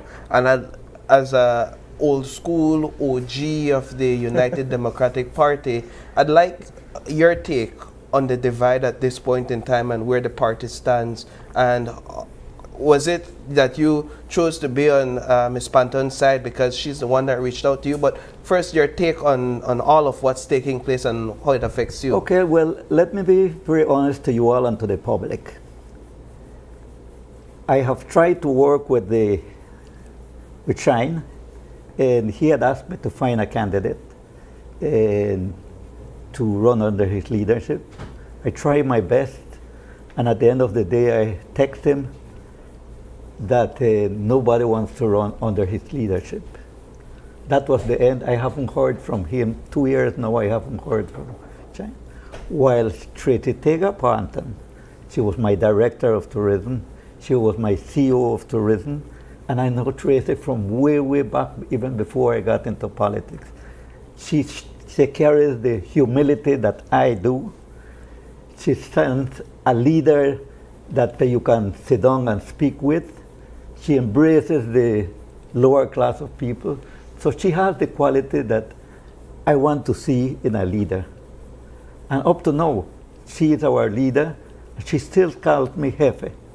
Right? So those are the people that I want around. And when I go around the country, and in my constituency, they say, if Tracy was the leader, man, things would be different. You can hear that cry around. And that is the reason, one, that I decided to go and defend my constituency again. The reason why I joined with Tracy is because she shares this quality. But then, bottom line, the bigger issue why I'm there, and it's having a serious effect on the constituency. Just 2 days ago, I believe, there was a message from my opponent's office that how much do I want to step aside. And I'm saying today to my public, I'm saying to the public today, not for $1 million, I will not step down. The qualities that I share, the humility and all of that, the texts that I am getting, stopping me on the street, day and night. Young people, older people, we are there for you. We have seen the difference. You don't even have to go on that big campaign. We will do the bottom for you. So the good Lord have made the call for you. We will do the rest. And everywhere you go on both constituencies, said this man has done nothing for us. Most of the things that he says that he has done started with me. In Kikaka, like the clinic, I had secured the land. The approval from social investment funds had been approved. The Placentia airstrip was ready. It should have been inaugurated, but they were waiting on the following election. That was me. Kikaka has a 24-hour airstrip also. That was done by me. The beach reclamation in Kikaka was done by me. The arts and craft and situation that we have over there, that was from me. In Kikaka, in San Pedro, well, it's numerous. He speaks up today about land scandal. Man, I issued 3,500 lots in the island of San Pedro, and there is almost a community 7.5 miles that we built 5.5 miles of streets. It's becoming almost a village right now. Yeah. And he hasn't given one lot, except for the 250 lots that he took away from the people that I have given. It was put on hold, supposedly put on hold. And just 2 days ago, a lady posted, every time she goes to the office, it's on hold. It's only to go to Belmopan and find out that the land had been issued in September of last year to another person. She had it on Facebook. Then she's saying that Manuel Heredia created a mess in land. It was his office telling people that I have given this to 3 different people, and he gives it only to special people, not people that really need it.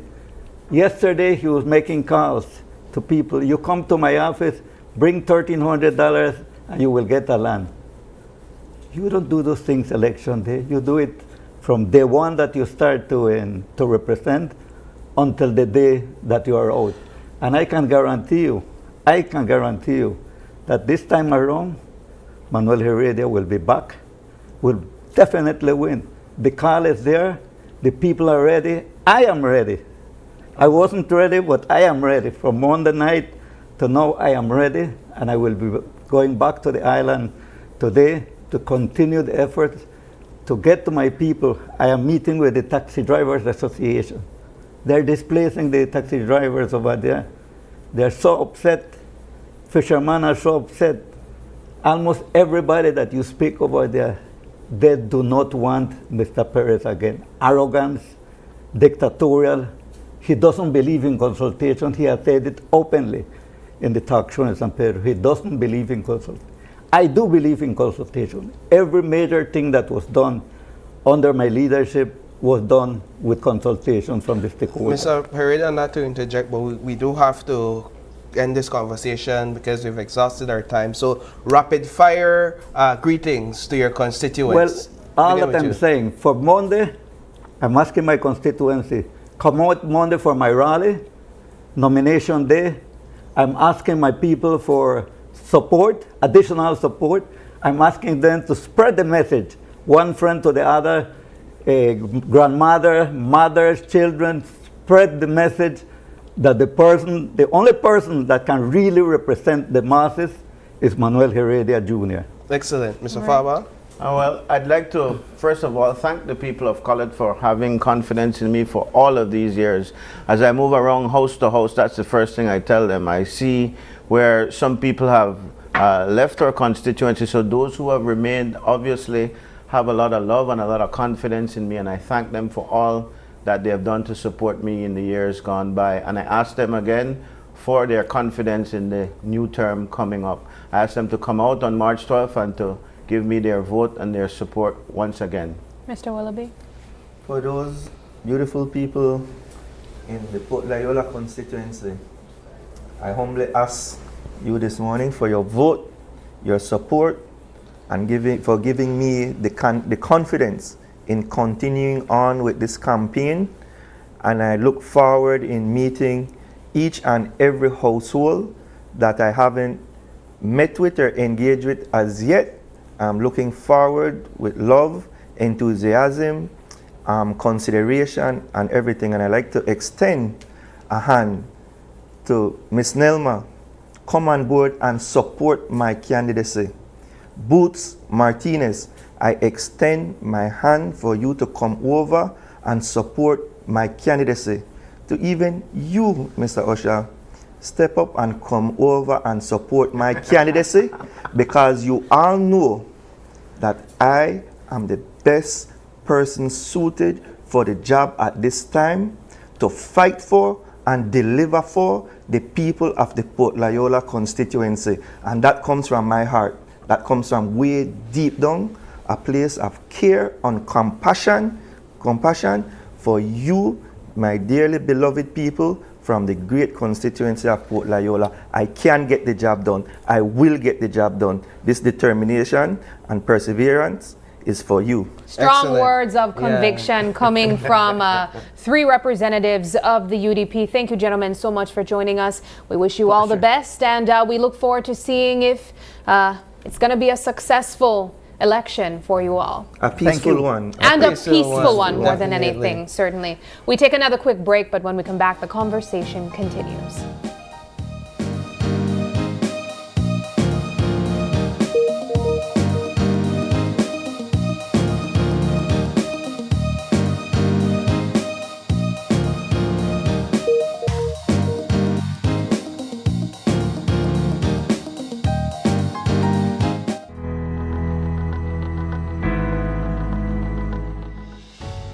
We must use every opportunity to put in place the systems and financing necessary to turbocharge our sustainable development and climate goals.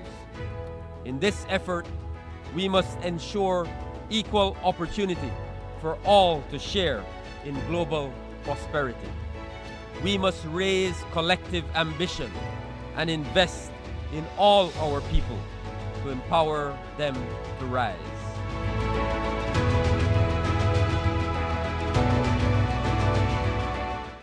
My name is Christian Palma. I'm the owner of CRK Services, and I've been operating this business for 7 years in Big Falls, Toledo District. I use the Belize Bank online services because it's quite fast, reliable, and easy. Before I started to use the Belize Bank online services, I had to make a lot of trips into town, which cost me a lot, especially fuel. So the fact that I have to use my credit card every day, I can do an online instant payment and make my life easy. My customers can do payments towards me and it reaches in instant. As fast as convenient for my business, I don't have to be up and down. I can do it anywhere I want. I would recommend you using the Belize Bank online services because for you, it will save you a lot of time.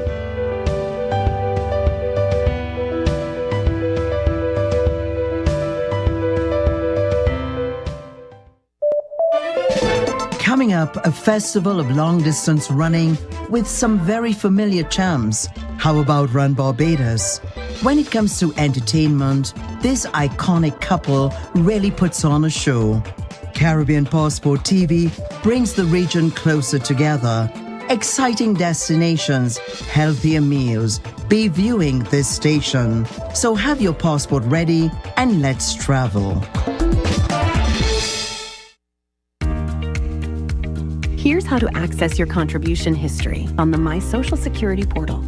First, go to your browser and type ssbportal.org.bz. Enter your email and password, then click Log In. Once logged in, you'll see your full portal account on the screen. On the left-hand side, you'll notice a drop-down menu for added features. Click on History. Choose Contributions. Read the disclaimer, then click Continue. You'll now see a full window displaying your contribution history. In the table, each row represents a different year. For example, let's look at the year 2024. Click on the row and a detailed breakdown will appear. This breakdown includes your employer's name, your earnings for each month and week, contribution type, the amounts paid, and that's how you can explore the new contribution feature on the My Social Security portal. It's quick, easy, and keeps your Social Security information right at your fingertips. Create your account today.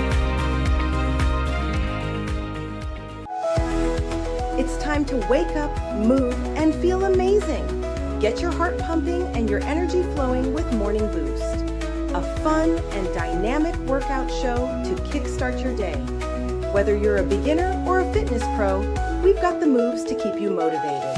So grab your mat, set your alarm, and let's get moving. Morning Boost, weekdays at 6 a.m., only on Channel 5.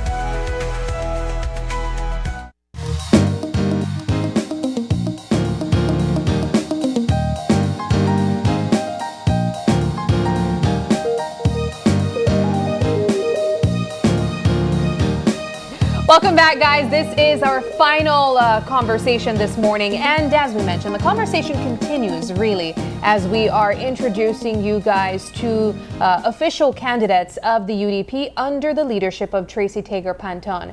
Joining us this morning to my direct left is Godwin Haylock. He is the UDP Queen Square candidate. Also with him is Denny Grijalva. He is the UDP Orange Walk Central candidate. Marla Pereira, UDP Orange Walk East, and Ivan Williams, UDP Stan Creek West candidates. Gentlemen, thank you so much for joining us and welcome. Thank you. Pleasure. Good morning. For having us here. Let's get a quick check-in, that was the same question that was posed in our previous conversations. It was sort of like a endorsement, a revealing of sorts of 15 candidates under the UDP of Tracy Panton. How are you guys feeling? We're feeling elated under Tracy Panton's leadership. We see the core team forming now. There are more people negotiating their way to Tracy Panton team. I think the UDP is on its way to unity. I think that the UDP is on its way to forming 16 strong possible candidates to form the next government. You said that there are people currently negotiating themselves into the UDP under Tracy at this point still. Yes, I won't go directly into that. That's a matter for the party leader herself, but definitely there are people negotiating at this time. Before we get into the other candidates, I kind of get to leave it a headache on this side when you say the UDP is on its way to unity. I want you to speak a bit more on what you mean by that, because on unity or on your way to unity does not look like two factions having separate candidates in different constituencies. I feel as we're moving closer to nomination day, reality is setting in. We know that if we don't get our act together, even if it's just per division, we're going to do it. We have to unite and organize the team. The UDP has a machinery that's been working. It has taken us to government before. It will take us again there. So I think the mindset is trying to create a way forward. So let's get into your candidacies. And since we're having a conversation with you first, Mr. Haylock, let me ask you a bit about your decision to join the Tracy Panton team as an understudy, if you would, of Miss Denise Barrow. And how much has that affected your relationship with Miss Denise Barrow and the constituency, if any at all? I feel that Miss Denise Barrow, as I would know her as Sister B, she's always been on principle. So I think that it's on that principle that I stand with my support to the Tracy Panton leadership team. It's because we have to chart a new course in one direction. It has to be one on principle. We have to follow our constitution. We have to follow the respect we should have for others within the party. And I feel that Sister B has been unaffected by my decision to pick my leadership team. And my leadership team comes from the fact that the delegates in October last year, they selected that. It was resounding, the standard bearers, the delegates. So I don't have to go to any court to hear who should be the leader of the UDP. The people have chosen, the people of the UDP have chosen who they wanted that. Sister B continues to play an integral role in the machinery within Queen Square. It's that continuity that pushes us forward in Queen Square. Dean Barrow had Sister B. Sister B had Sister B. I was there all the while, and now she's there with me, ensuring a victory for Queen Square. So is she then in support of you being 110% she's there, making the calls while I'm on the ground, getting everybody battle ready. Queen Square machinery is being perfected every single day. By extension, that sounds like she's supporting Tracy Panton as leader as well. Are you saying that?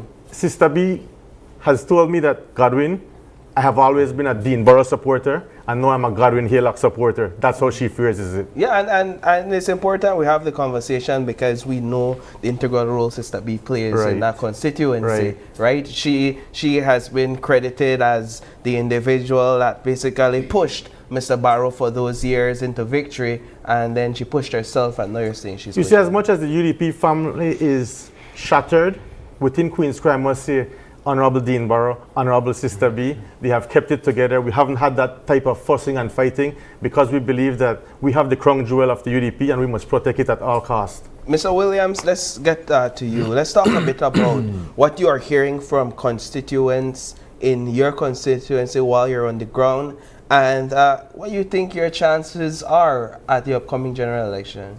Well, thank you very much for having me here today, and I'm very honored and privileged to offer myself to serve in the Stan Creek West constituency. You all know it's a very large constituency, one of the largest and most challenging with respect to resources and so on. But as I go in the community, last night I was in the village of Steadfast, and the people are saying that they need somebody who really cares. And I'm here, I'm offering myself, I'm ready to serve. They don't get that kind of service that they deserve. For example, they said to me last night that, look at land, the issuing of land. There are people in the constituency right now who are being given title on top of people who live on lands. That was the issue in Steadfast last night. And it's happening throughout the Stan Creek district. You go to my village of Silgrass, you go to Santa Cruz. There's a total disrespect for people who live on land, and for political reasons, people are given titles on top of those people. That's one of the issues that we have there. Okay, and as I go around, people keep reminding me, because land is something that people need. And all the promises that were made in respect to land in Stan Creek West, what the people are getting right now is a situation where they have to pay, in some cases as much as $3,535 for a piece of lot. And it's not the best land, okay? And so several concerns and issues. As a matter of fact, you have to go through a committee that they call, or a body that they call a Radsville Committee, if you want a piece of land. And we have the similar situation that is in Belize Rural North, where you have to go and register. You're a Belizean, you know, but you have to go through a lot of hoops and bounds. You have to register, you have to support the party before you can get a piece of land. Similar to that is happening. And there are many, many, many issues. I can go there. I was in Mayamupan. The farmers there are upset. All the farm roads have been neglected. You can't even go to your farm. You know, farming is very, very important. We talk about self-sufficiency in food, but we are not treating the farmers in the way that they require. Okay, we can grow our own food. You see the massive importation of vegetables, for example. And Stan Creek West is one of the places that has the land that can grow, can actually supply this. Where this industries nation. can thrive. Yes. Yeah. So there are a number of issues. So, and I can continue to highlight as I go on the campaign trail. People are saying, Mr. Williams, we need a change. We need to see. They know me. My background, I've served 33 years with the government of Belize. I was a government administrator. I was a former labor commissioner. I've served the people. I'm the one who initiated and wrote the first draft of the OSH bill that cannot be passed right now. And I have made several several cabinet papers on how to improve the labor movement, the recognition and certification of trade unions. And I can go on and tell you, but it's not about me. It is about the quality of service that is deserving of the people in the constituency. So how do you go against the fact that your opponent, he has access to party resources, he can convince constituents that the People's United Party government will be elected and he can better serve them in the face of the resources that you may or may not have? Well, I see it like a circus. The people are tired of that. The people know that it's not, they have seen that where money and the payment and the giving out of certain things is not getting them anywhere. Okay? It's not money. Money alone will not do it. Many politicians think that that is the way to go. To offer incentives, to treat people good just for the moment, because for 4 years nothing have happened, and then the last minute, no, you come with all these treats and so on. And so I think, yes, he will have all the resources. I've been telling the people that. He has been in that situation for many years. For over 20 years, my opponent has been in that constituency. And so he will have all the resources. But people have to start to think and move away from clientelism. Whether red or blue, people need to think about voting for the person who will deliver the services, who will do the job, who will treat it as a job and deliver the services, Fair. rather than just trying to offer people sweets. Fair. And so, for example, in some of the villages as I go along, people are now seeing money being spent because the election is near. Which is typical. There's all kinds of dumping up in villages, trying to fix this here, fix this road there, fix this there, only to incentivize the people. In many respects, I was in Maya Center and in Independence. You know what they're putting on the streets? Rocks. The people in these villages, their mode of transportation, bicycle and motorcycles, are being damaged. It's just a quick fix, a hurry fix. How long it's going to last? And people, these are the things that we discuss, and they're aware of that. And so, yeah, you go ahead. Mr. Grijalva, I want to get you in the conversation. You are the UDP Orange Walk Central candidate. Interestingly, it was just about 2 days ago that we had another UDP Central candidate on the couch with us as well. I believe it was Miss Yara under the Shine Barrow leadership. You act like you forget. I know, he's like, what? I'm the only one. But you face a giant in that of the Prime Minister. Talk to us about what your confidence level is looking like going into the elections. Well, good morning. Good morning, viewers. Well, you know what the law says, the law of gravity. Everything that goes up must come down. So I'm waiting for that. And so I believe that there's a lot of room for improvement in Orange Rock Central. And people first reject you. Before people accept you, then reject you. That's normal. So this constituency have been under the PUP for many, many years. So you cannot just come and put somebody a month or 2 months or a year or two. It has to be somebody that start to building the trust of the people. Before you get people to trust you, first then have to see your character. If you're a man of integrity, your philosophy, your values, your principles. So it takes time.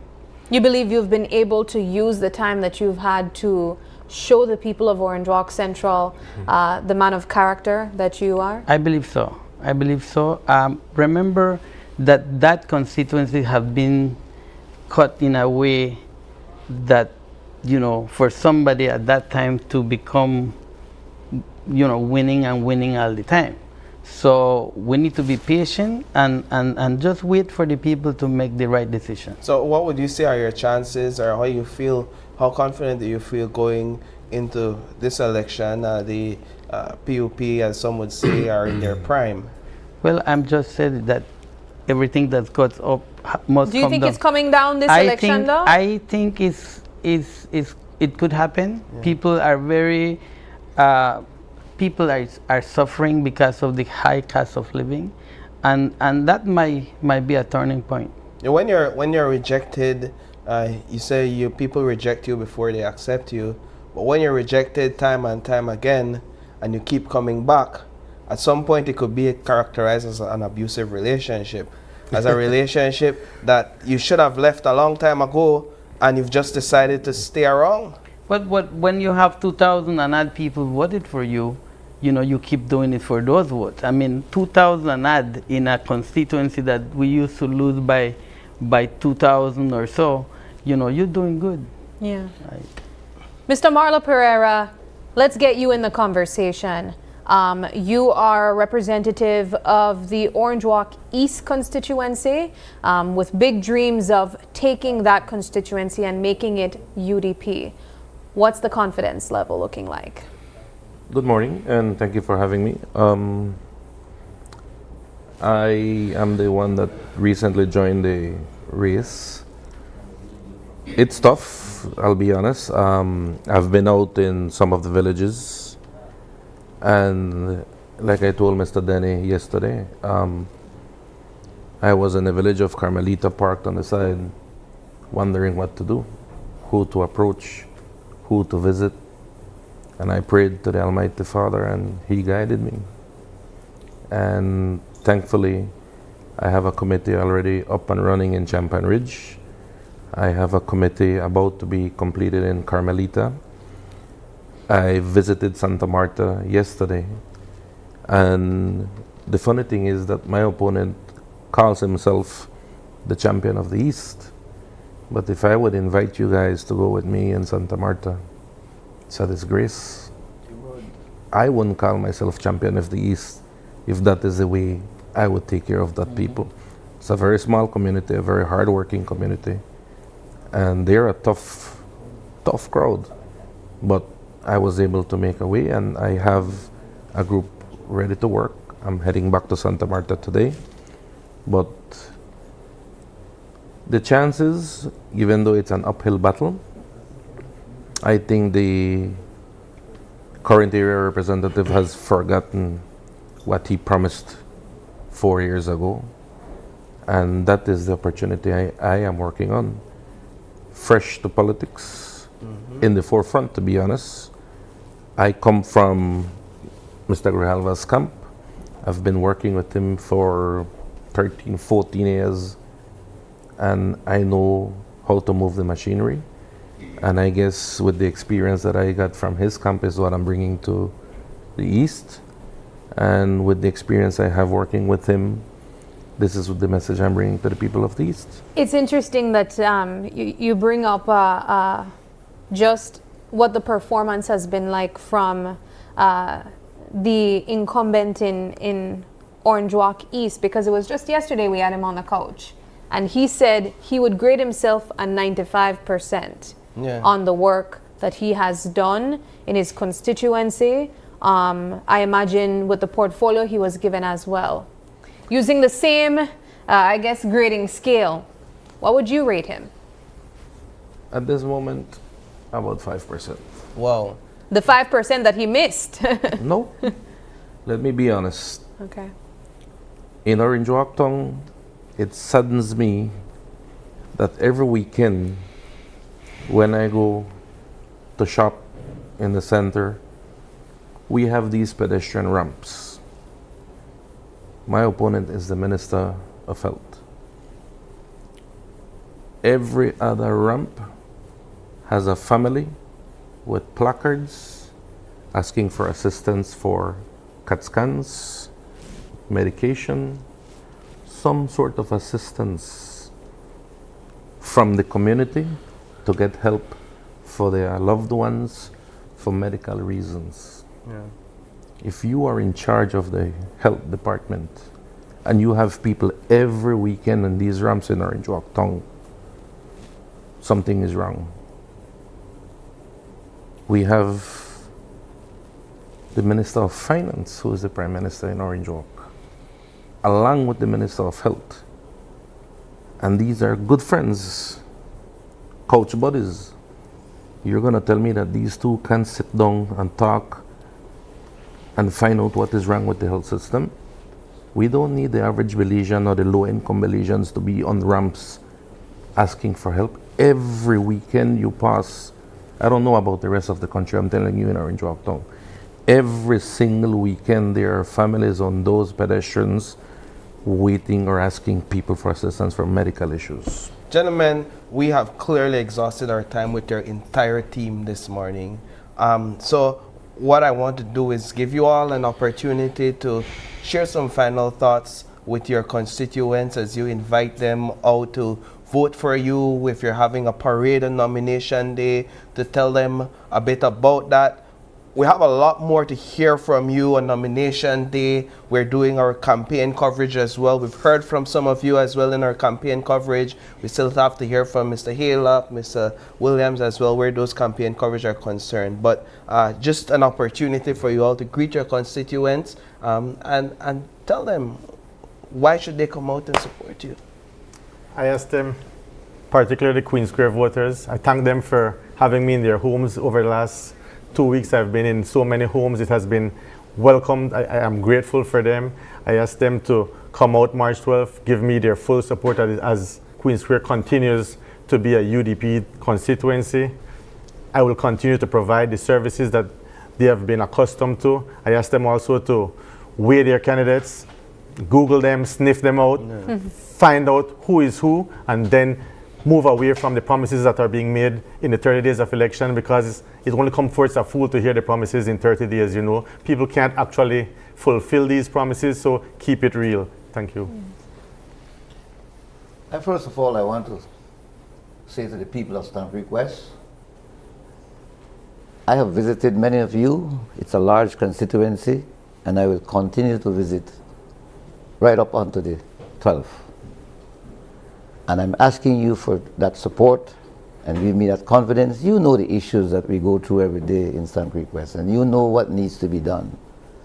I want you to evaluate what has happened over the last 4 years. Are you happy with the performance of my opponent? Are you pleased generally with the government? My colleague mentioned the cost of living and the gasoline and many, many things that the people are seeing, and they know that life has been worst over the last 4 years. Even though they continue to hear that the economy is this and that, but in reality, the people in my constituency, and many of them are you know, below the socioeconomic, at the bottom of the socioeconomic ladder. And all they want is improvement. They don't want handout from the government. They want a creation of the environment where they can access better services to whatever, land, health, whatever. Excellent. And I'm prepared to do that. Just like I did as a public officer. I am going to deliver those services in a fair, it's not about red or blue, it's a fair, I will be truthful, and I will make sure that all we do, just like the four-way test in Rotary, beneficial to all concerned. Thank you, Mr. Thank you very much. Orange Rock Central voters, I want to thank you for being with me all these years. I want to ask you, please don't give up. There is hope ahead of us. So let's continue with this journey that we have started many years ago, and we will succeed soon. So come out and continue supporting us. Thank you. Excellent. Mr. Pereira? Well, today, Orange Rockies voters, I am on the campaign trail organizing. I'm asking that you open the doors, listen to what I have to offer. I don't overpromise. I don't put my hands higher than what I can reach. And let's plant the seeds today to reap for tomorrow. Fantastic. Excellent. All right. So with that, I want to thank you, gentlemen, for joining us, and I want to thank your entire team. You could send our huge thanks on behalf of us. I think most of them has left the building, but we want to thank you all so much for joining us this morning and really giving our viewers what they want. Understand, seeing your faces, hearing from you, and understanding just get a taste of really what the issues are that you're pushing forward and the solutions that you're pushing to get. So thank you all so much for joining us. Thank you for having us. Thank you for having us. With that, we're going to take a break, and when we come back, we're going to wrap the show up. Stay tuned. We'll be right back.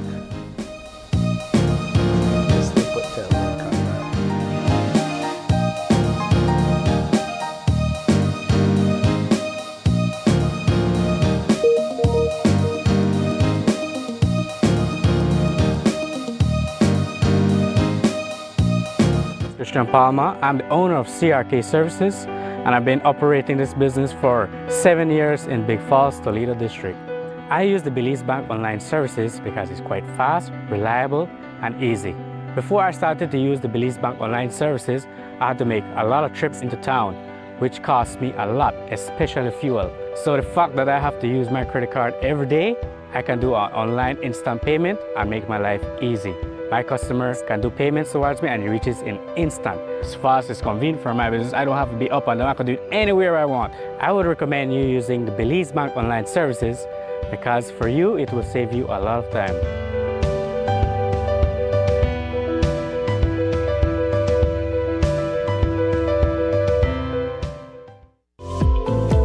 Unwrap the joy of crystal clear picture and sound from Iowa, the brand that offers you affordability and exceptional quality.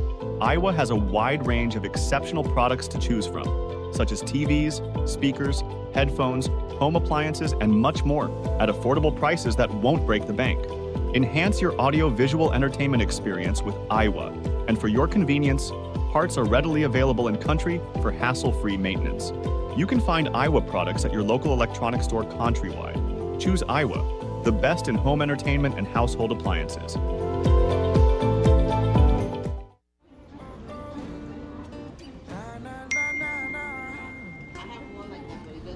Really? You not switch yet? No what? I tell you. I don't. You used to call me on my cell phone late night just to stay in touch.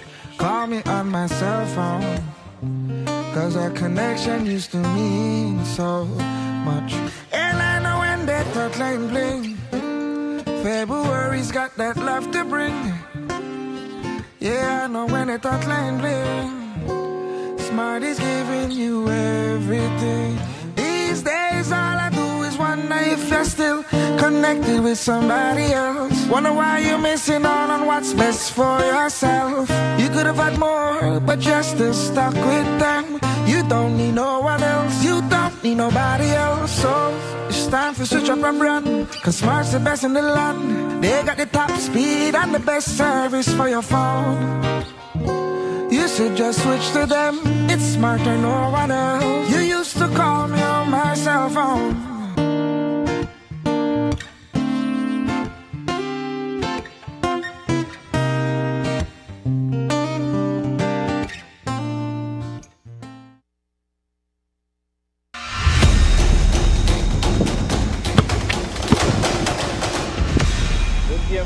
Come back tomorrow, make us school up again. See that 3 pointer that way I lick off, right?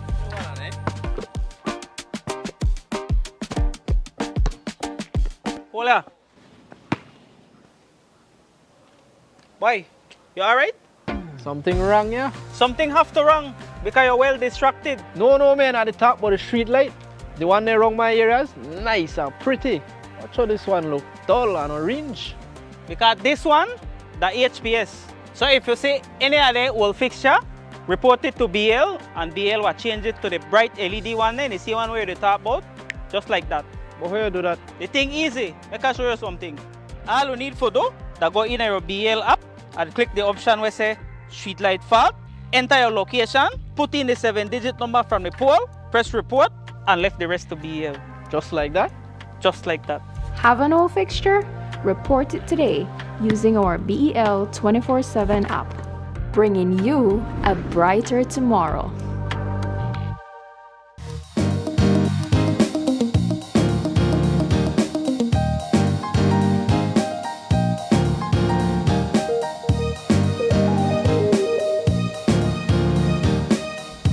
Welcome back, guys, and thank you for sticking with us. We had an extensive conversation this morning with United Democratic Party candidates, and we want to say a huge thank you to all of them who joined us this morning. As we wrap up the show, Paul, I know we started the show with a breaking news highlighting a fire that is taking place or was taking place here in Belize City. We got an updated video on that, so we want to show you what that is currently looking like on Queen Street still at this point. As you can see there, the Belize Fire Service has come on the scene and has been able to douse the flames. This is the remains of that structure there, a historical building. I'm trying to figure out from just geographical location. I'm still working on my bearings. So this is in front of the Central Bank of Belize. I want to say this might be the cement structure is the school.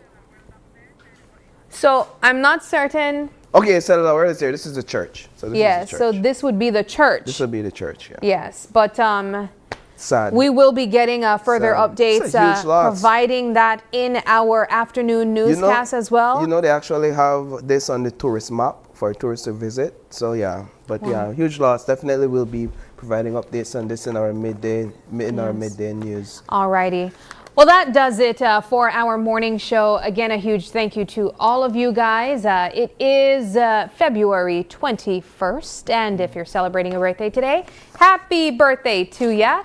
And if you'd like to give a birthday shout out, or if you have any questions, comments, or concerns, you can send us an email at oye@channel5belize.com. You could also catch us live every weekday morning on Open Your Eyes BZ. It's Friday, so you'll have to join us again on Monday on Open Your Eyes BZ. As well as Instagram, you can catch our behind the scenes reels at OYE Belize. You can even send us a message or call us on our OYE phone number at 675-2555.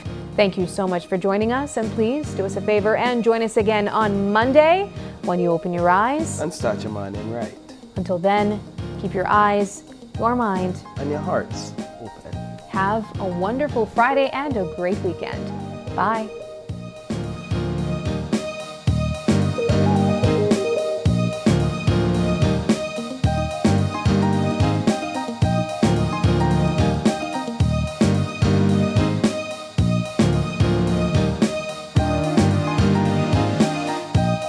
Open Your Eyes was brought to you by the Belize Bank, our country, your bank, and Smart, bringing people together.